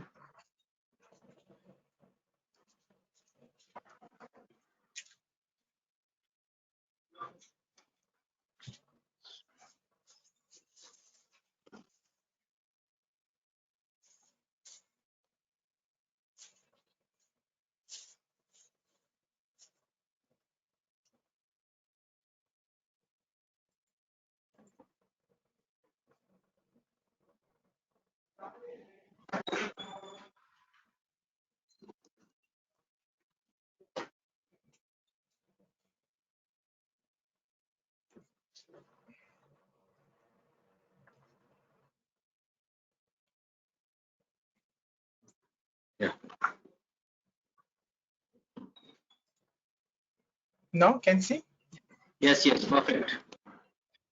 Okay. Okay, okay, sorry for the technical issues. Please go ahead. Okay.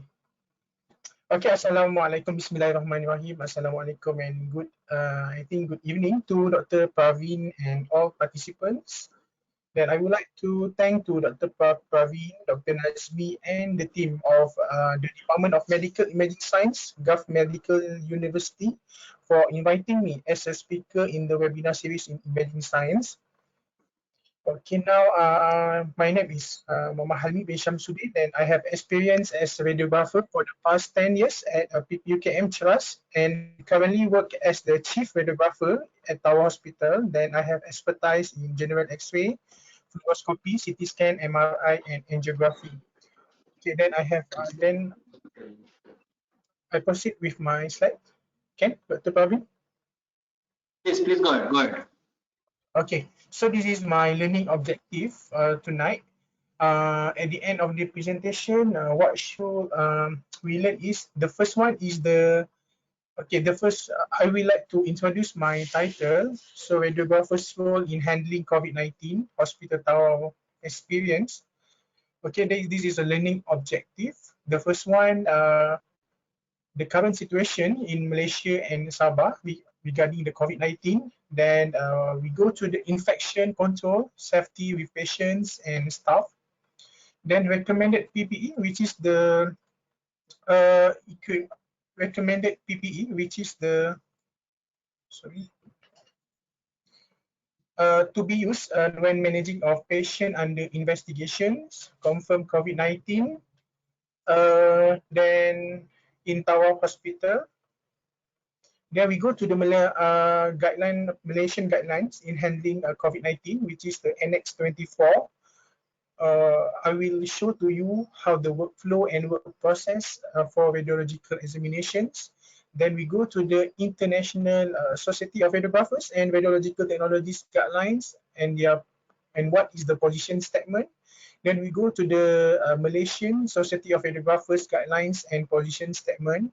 So radiographers role, what is the challenges, workload, safety, and SOP. They have to cope within this pandemic. And the preparations, hospital tower, especially in battling this pandemic, and then what the conclusions, what can we learn from this pandemic. Okay.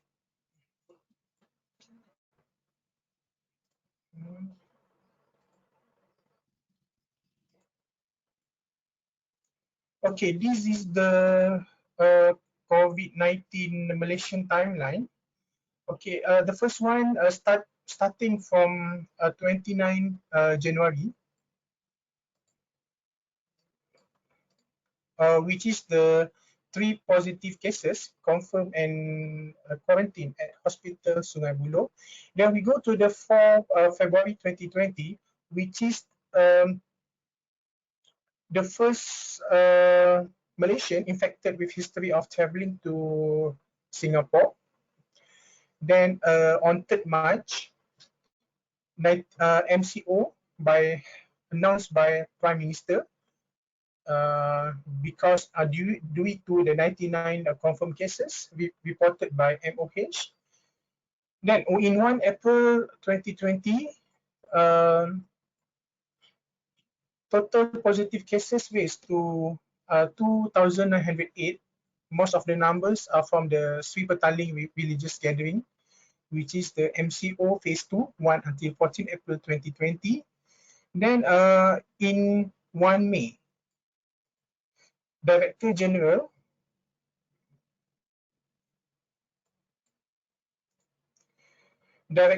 reported 69 new cases, bringing the total number of cases to 6,071 with recovered cases 4,210. And then until 7 June, then Prime Minister announced for RMCO, which is the start from 9 June until 31st August because of the increasing cases. So during that phase, drastic immediate action is required to stop the spread of COVID-19, which is everyone in Malaysia must comply with the order. So this is a no special gathering, sport, religious activities, cultural, and only selected premises are allowed to operation with strict standard operation procedure. Allow essential services like water, electricity, telecommunications, postal, transportation, irrigation, oil, gas, food, and health facilities. So until 10 April,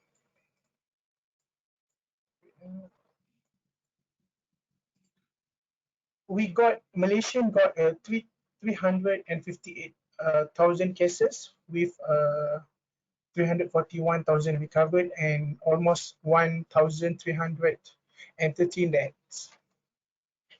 So this is the number of confirmed COVID-19 cases per state in Malaysia as of April 5, 2021. So according to these 16 states in Malaysia, so Selangor had around 118,000 coronavirus confirmed cases, which is the highest in country. So the Selangor is currently experiencing the worst outbreak of COVID-19 in Malaysia. This is from the source statistica.com statistics. Okay, for the introduction, imaging is essential.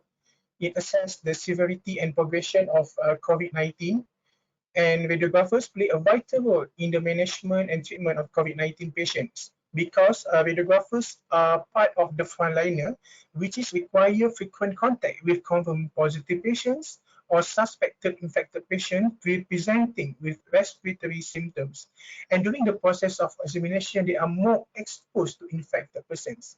This is because increase the heighten the radiographers' anxiety levels, especially with information and control strategies regularly changing as new information on the virus becomes known. Then in the radiology department,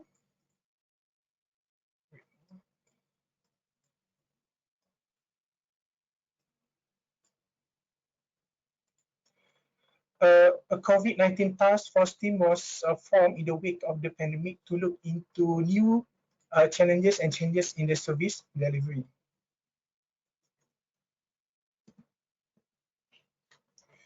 Okay, in terms of preparing staff to face these situations, changes were made, which is work process management of human resources, which is divided into teams in anticipate of accidental exposure to COVID and need to undergo quarantine process if necessary, and handling of imaging equipment, which is a pre-preparation and post-examination decontamination process. Then the simulation session, which is involved donning, doffing PPE, and handling of COVID-19 were conducted in infection prevention control units, which is they reminds the medical staff on how hand hygiene disseminated and preparedness for crisis management was organized. Then during the first wave of the pandemic, in the true spirit, hashtag kita jaga kita, so many radiographers were innovative, which is they prepare themselves with DIY PPE from non-woven fabric, and they legion taking turns to apply their sewing skills. Then in addition, they also self-made face shields were assembled from easily reproducible items such as string sponges, because due to lack of shortage of the PPE and also the face shields. Okay, in the early phase of the pandemic, there were marked increase in requests for mobile X-ray or mobile radiography examinations, especially in wards, in emergency departments, okay, because to avoid transmission during patient transfer to the imaging department. Then as part of the new workflow, the radiographers would decontaminate the mobile equipment and shower after seeing the COVID-19 patients. Then the pandemic is evolved continuously. What is certain is that imaging will continue to play a pivotal role in support clinical decision making. So therefore, they have to be a positive mindset. Then because radiographer as part of the frontliner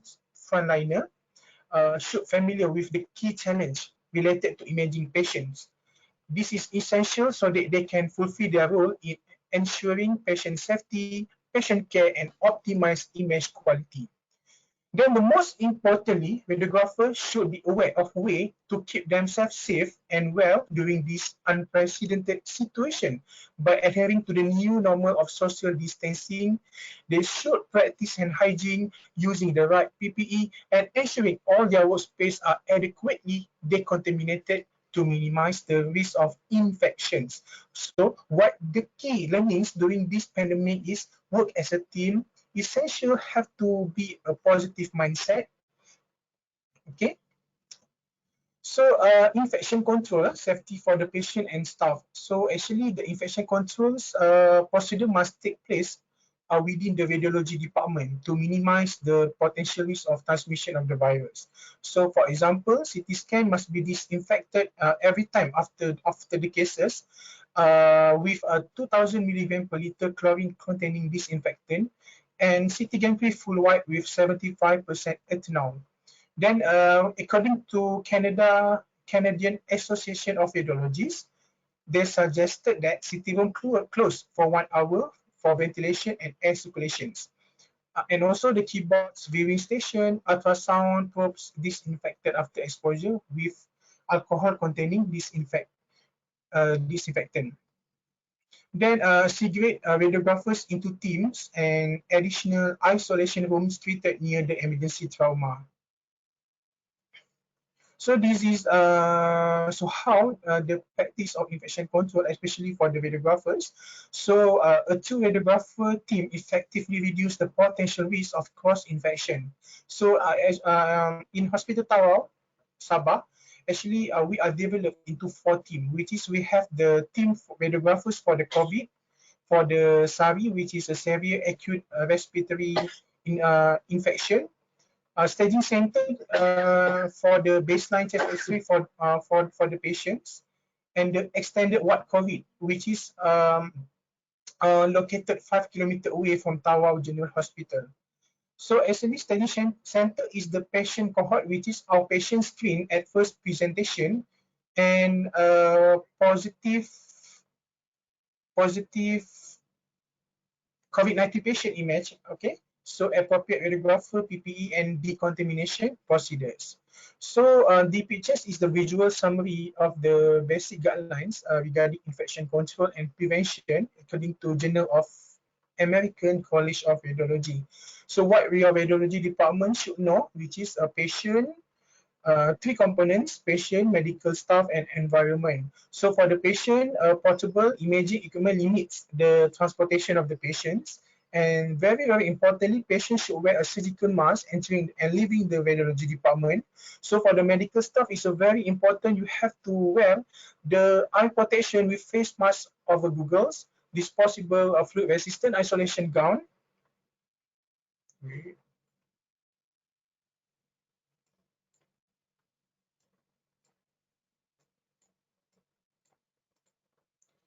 Then disposable glove, okay, for the environment. So this is very important to disinfect the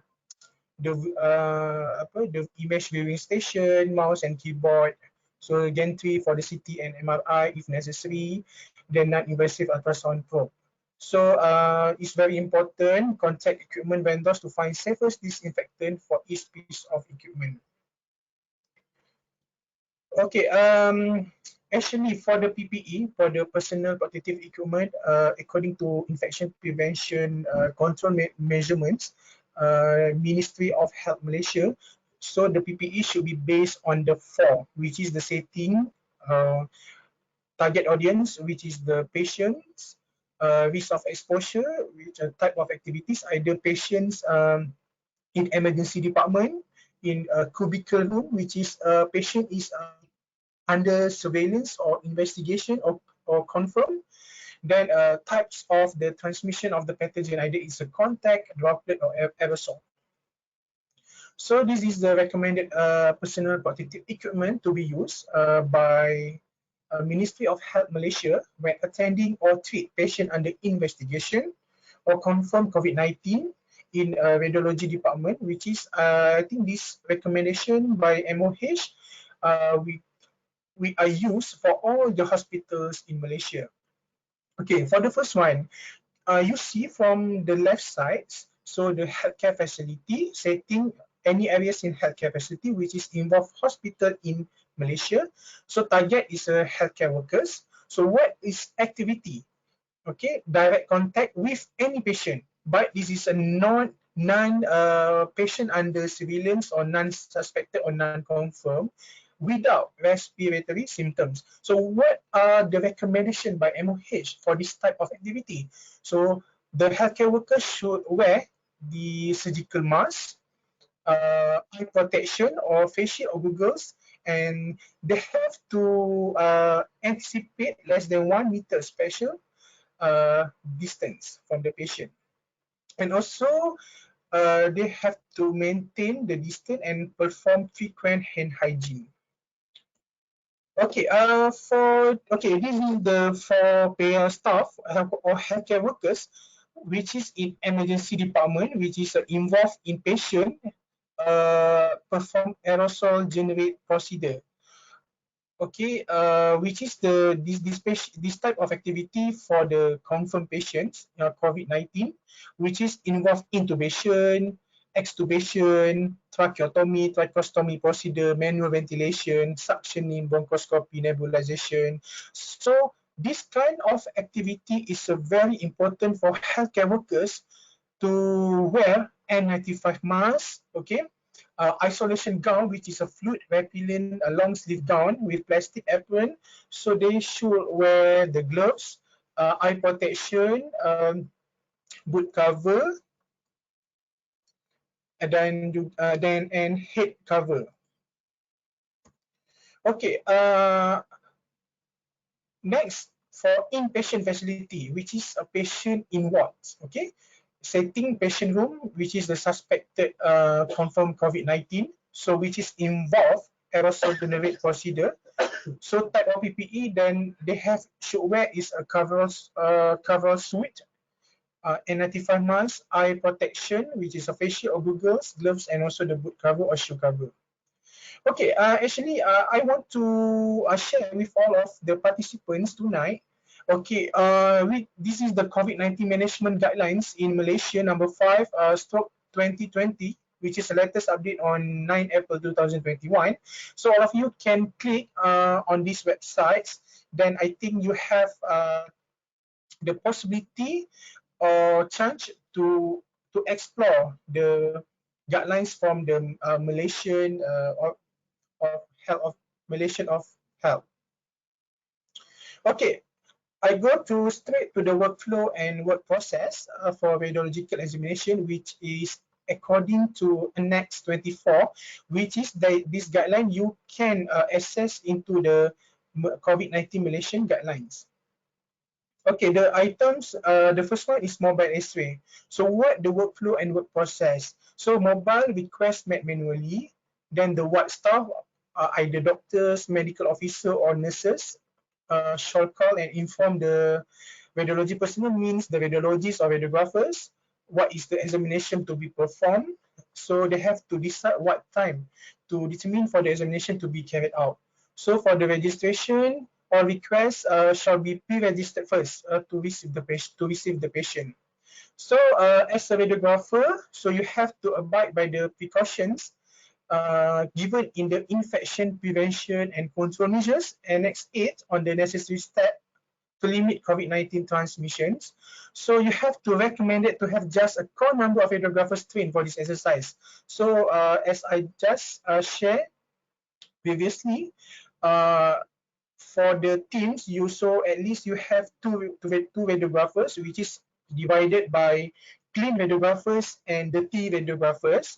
Okay, that clean radiographers can handle the machine, and the dirty, clean handle the machine, and the dirty handle the patients. Okay, so for the lead gown, you have to clean on both sides lah. Okay, front and back. So lead gown to be worn before the radiographers don. Okay. Okay, for the mobile X-ray machine, okay, you have to clean first lah. You have to clean the mobile X-ray machine, especially the wheels. So wrap the machine with plastic wrap if available. So alternatively, use non-alcohol germicidal deposable wipes when resources are low. So for the X-ray cassette, you have to clean on both sides and place in 2 layers of deposable plastic bags. For anatomical markers also, you have to clean on both sides, then place in 2 layers. Okay, then performing the examination, the radiographer shall be assisted by a ward staff or nurse during the opening of the door of the cubicles and positioning the patient. Okay, we go to the what happened post X-ray exposure. So the radiographer shall be assisted by a ward staff in remove of the imaging cassette from under the patient. So from the contaminated plastic bag. So after that, we have to dispose in the yellow clinical waste bin. So nurses also have to assist the radiographer opening of the doors of the cubicle room. So after that, this is followed by decontamination of the mobile X-ray machine and the radiographers as per recommendation. Okay, we go to the mobile ultrasound. So I think all hospital now, especially for the uh, specialist hospital, I think the mobile ultrasound is a common. So the hospital authorities shall assign one machine for mobile ultrasound examination purposes. Okay. So what are the steps you have to follow is the cleaning process, the cleaning of the ultrasound before and after the procedure. Sorry, and the draping is similar to that of the mobile X-ray machine. So the probes must be clean and properly covered with disposable probe covers. And when resources are low, sterile gloves and sterile green paper can be used to cover the probes and bag. Okay, the radiologist performing shall be accepted in similar manner lah. Okay, when performing the mobile X-ray. So for the PPA, it's very important you take all necessary infection control precautions in order to minimize the transmission of the virus. Okay, for the special examination involving the CT scan or MRI. So I think the CT scan now in Malaysians has become a choice of, has become a priority uh, after the chest X-ray.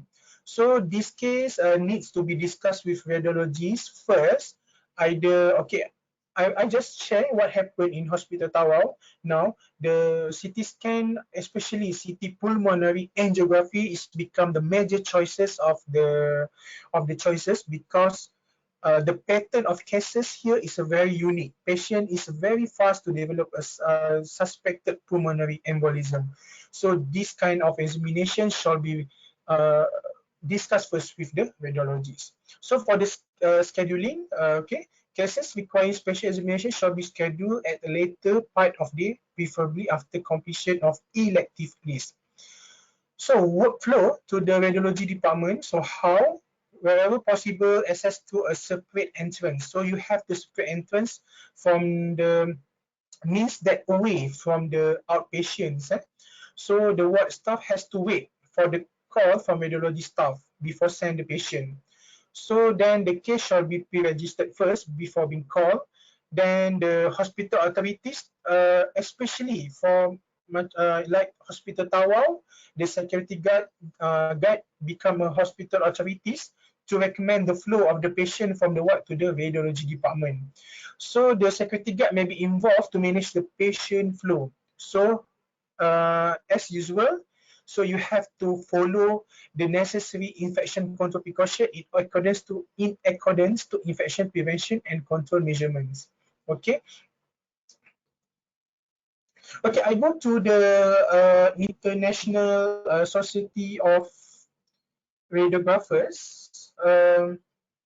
So ISRRT is the only organization represent all disciplines of medical radiation technologies internationally. So what quick guide for protection measures, what they mention is they have a general checklist for all imaging procedure, additional measures and considerations. They have also the PPE for considerations and also the guidance for consideration for general advice for the pregnant radiographers. Okay.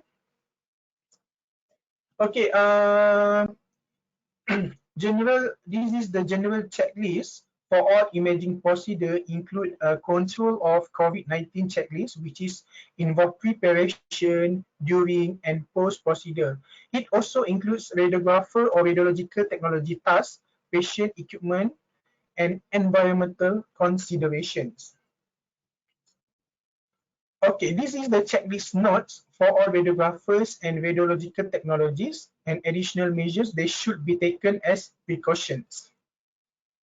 Okay, furthermore, the PPE, okay, the hand hygiene, the use of masks, respirators, eye and face protection also they highlighted. Okay.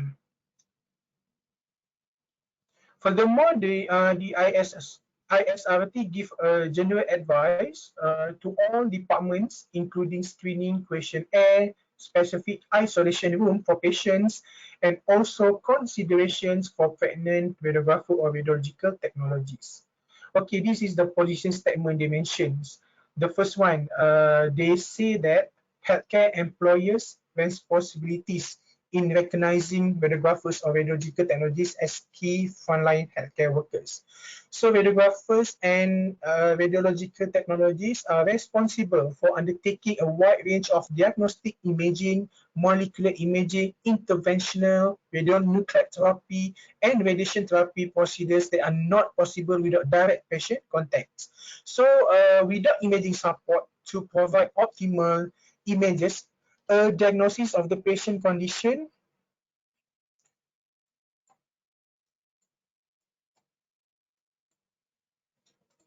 their treatment plan, sorry.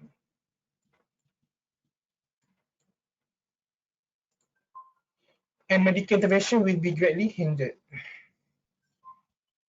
Okay, this is a Malaysian Society of Radiographers. So actually, Malaysian Society of Radiographers is a professional body that caters to the interests of the medical radiation science fraternity. It is affiliated to the ISRRT. Okay, so what are their position statement on COVID-19 impact on our members, which is the radiographers? So we admire the strength and compassion of all radiographers, therapists, and healthcare in these difficult times. Okay, thank you for your dedication, keeping your composure, and always putting patient care and safety first. So they strongly urge all hospitals and institutions to consider the nature of the staff covered and the possible risk should they be recruited in the triangle role, and mitigation effort should they assign staff be absolutely to assist in such roles. Then higher level preventive measures such as full PPE also highlighted. Okay, I go to the hospital which is currently I'm working. So this is Hospital Tawau, Sabah, Malaysia. So actually Hospital Tawau is the second largest government hospital in Sabah, located in Tawau. Hospital Tawau is have capacity 401 bed hospital, and it is a district hospital providing specialist services for outpatient and inpatient. So services available at Hospital Tawau included clinical support, non-clinical support, directorate of surgery, medical directorate, and directorate of women and children.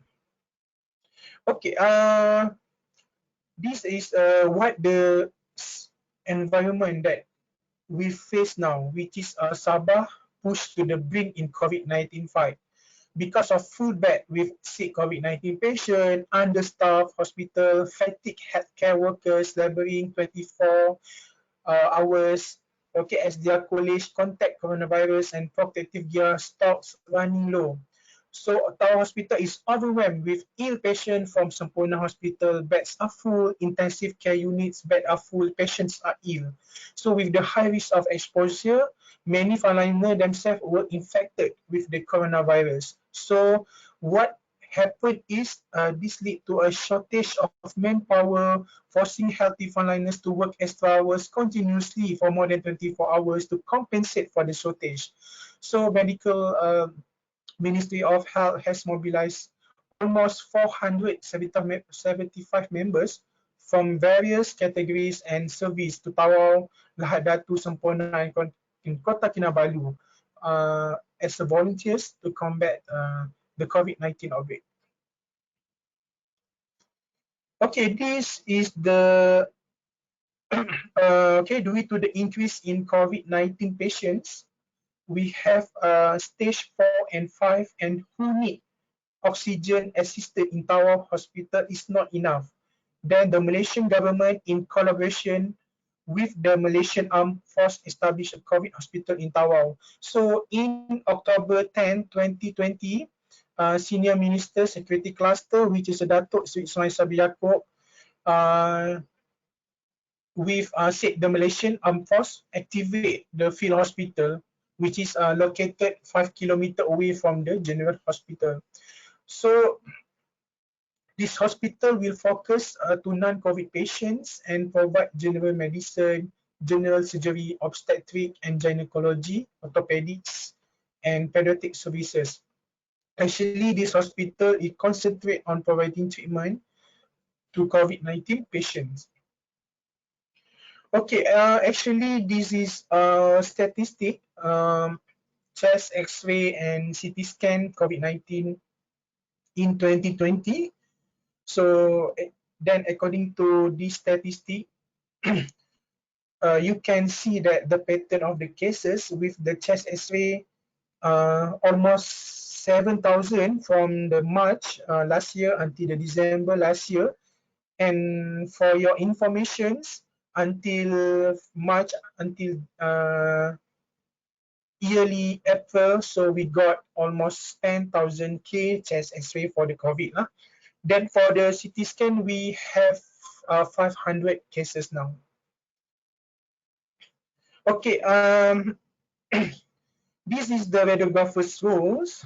So radiographers' experience, I highlighted to the challenges which is involved mentally, physically, patient workspace. They have to face with the workloads, number of cases increasing, duty on rotational system. Then they have no enjoyable lifestyle because they have to work 24 hours to cater the increases of number of cases, and also is not included for their cliques infected with a coronavirus, then have to quarantine in hospital or houses.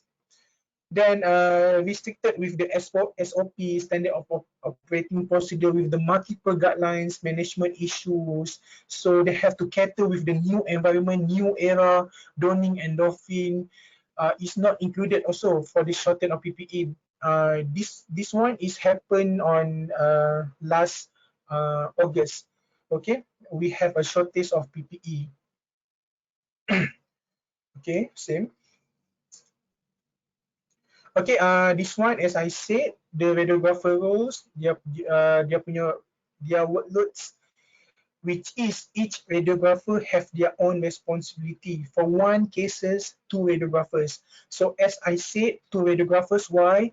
We want to reduce the risk of transmission of the virus, which is radiographer 1 involve the dirty and which is handle the patients, and radiographer 2 involve the, radiographer 2 is a clean radiographer which is involve the machine. Okay, this one divide into 4 teams. As I said, we have the severe acute respiratory infection patients. Then we have the team COVID. Okay, we have team Hospital Medan, ATM Tawau, and team staging center for the baseline chest X-ray. So now our workload, we are shooting in staging center every day, almost average 80 to 100 patients now. Okay. Okay, standard operating procedure, we have faced with the multiple guidelines, okay, management issues, patient selection, infection control. So they have to cater with the Malaysian guidelines, as I have shared previously, Annex 8, Annex 24. So we have the 44 guidelines. They have to, I think it's not, they have to know everything, but they have to cater with that multiple guidelines. Okay, this one I share about the workflow, how the portable X-ray COVID-19 is done in our departments. Okay, the first one, the application form is filled out. Then MO, medical officer, they have to inform the radiographer on duty. Then staff from what will wrap up the mobile machine using the plastic covers. Then register the patients and radiographer wear PPE. Then the cassette is encased in 2-layer plastic to reduce the transmission of the virus. Then the radiographer push the mobile X-ray into the isolation room. Then the cassette is placed behind the patient, and the patient's positioning should be assisted by the ward staff, which is the nurses. Okay. Then positioning of X-ray tubes and performs the examinations. Then take the cassette and the mobile X-ray is pushed out from isolation room. After that, the cassette must be removed first, package, then the machine cover cloth is open and doffing. Then cassette are removed from the second package, and what staff will send them to the polyclinic. Okay. Then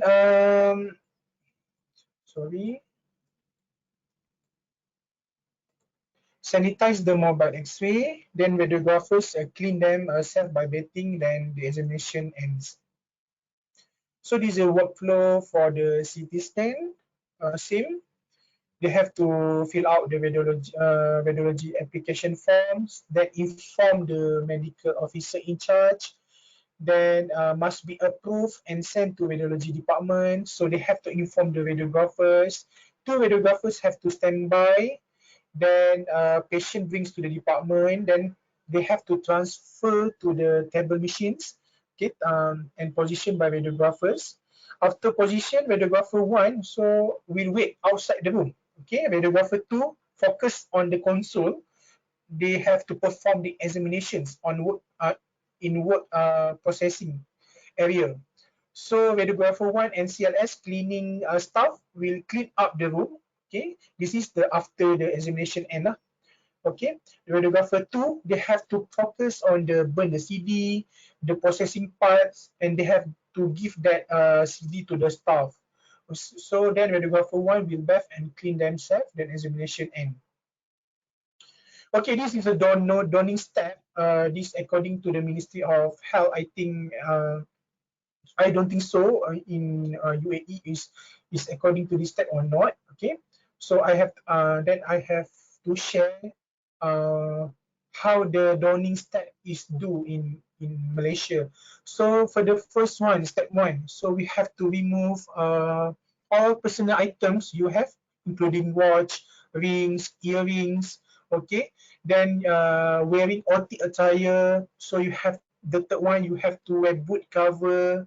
Then you have to perform hand rub, hand hygiene. So you wear N95 mask and perform the seal or fit check. So you have to wear head cover, perform again hand hygiene. Then you wear isolation gown, which is a fluid resistant long sleeve gown. So then you wear first pair of gloves, second glove, outer layer. So wear face shield and complete donning of PPE. Then you are ready to enter the examination room. Okay. This is a doffing step. The first one, you have to remove both gloves. Then you perform hand rub and hygiene. Then you remove face shield, perform again hand hygiene. Remove gown, perform again hand hygiene. Remove head cover, hand hygiene. You remove boot cover, hand hygiene again. Remove N95 mask and perform again hand hygiene and complete the doffing of PPE. Okay, these pictures the innovation and creativity of the medical staff or healthcare workers during this pandemic. I think these images is taken on last year. We are in the early phase, which is we are increasing in the cases of COVID-19. So they use we are faced with shortage of PPE. So what they do is they you can see they use the woven fabric materials for doing the gowns. Then they do the sponges and spun, okay, for the face shield. Okay, this is a DIY PPE. They self-made. Okay, I think it's a very nice words from the Johnny Con. So what he said is we have a change to do something extraordinary. So as we head out of this pandemic, we can change the world. Create a world of love, a world where we are kind to each other, a world where we are kind no matter what class, race, sexual orientation, what religion or lack of, or what job we have. A world we don't judge those at the food bank because that may be us if things were just slightly different. Let love and kindness be our roadmap. So conclusion from my presentations is the first one, you have to protect ourselves from COVID-19 because they are still around us, still in our community. So you have to follow order from the authority. You have to strictly follow the rules, okay, the SOP from your authority. Then we have to stick for the new normal life living now. So we have to protect ourselves with the hand hygiene also, okay? So then the very important is to support healthcare worker fight against this pandemic. So actually we are as a humans, we are is a very responsible person to fight this pandemic. Okay, this is my references. Okay, I think that's all for tonight. Thank you. Stay home, stay safe. Thank you so much. Thank you, Mr. Harmi. Very nice presentation, which is very appropriate for the current situation. And most of the discussion has been derived from your day-to-day practical experience from the last one and a half year, I believe. Yeah, thank you. Excellent. It was. Audience, now you're open for questions. Mr. Halimi is present here. If you have any questions, you can please type in your questions. We just wait for a couple of minutes for taking the questions. It's okay, Doctor. It's okay.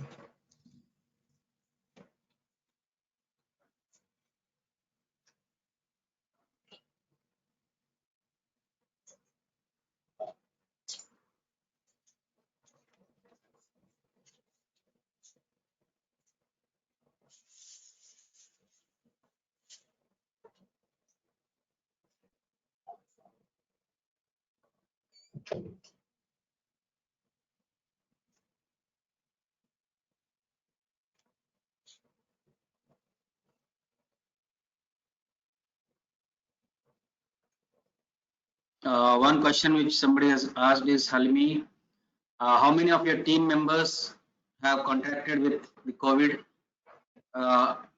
and what could be the possible reasons? Okay, I think this is a very good question, and also actually that experience is happened to me. So the numbers, okay, I shared my experience last September 2020, which is I was infected with COVID-19 patients. So I have COVID-19 patient, ex-COVID-19 patients. So because of me, so we are short of staff, which is half my staff, which is the radiographers, almost 25, they have to quarantine.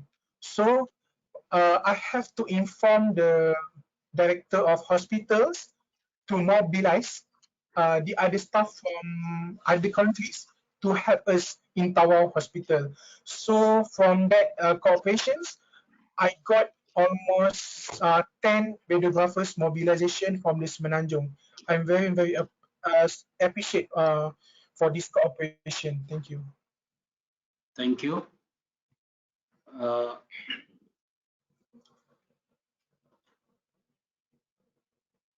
Somebody has asked the question that are there special or equipment which you are using for imaging procedures? Are they isolated from the routine use, or they are the common used for common patients and COVID-19 patients? Okay, that's a good question also. Okay, for informations, Tower Hospital is a specialist hospital, which is we have the limited modality. Actually, we have only CT scan and general X-ray. Okay, but in for informations, Hospital Tawau is the first hospital which is practicing the CT pulmonary angiography for the COVID-19 patients, because as I said previously in my slides, we have a unique patients here, which is they develop suspected of pulmonary embolism is a very fast. So now actually my radiologist now is currently doing the research why these patients in Hospital Tawau Sabah develop very fast in suspected embolism. So from these questions, we only have CT scan and general X-ray only. Thank you. Okay.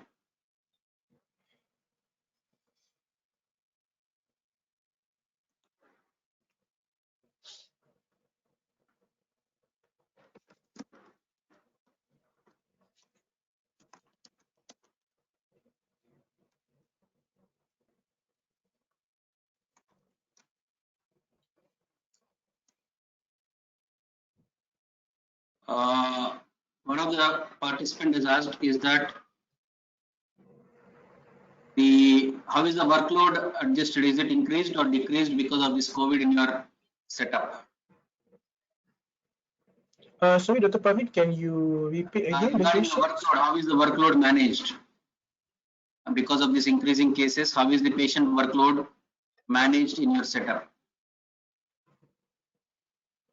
What Workload. I mean, workload. yeah, the number of working hours is increased, or what is the status? Okay. Now, workloads for the patients or workload for the staffing? For the radiographers. Okay, for radiographers. Okay, so now, as I mentioned, workloads, for your information, Tawau now is leading first in Sabah because we are increasing cases. Now we are facing third wave of COVID-19 patients. So workload now we have 100 to 200 patients for chest X-ray COVID-19 per day. And for the CT scan, we have a workloads almost 20 patients COVID per day. So that's all. Okay. Is it okay?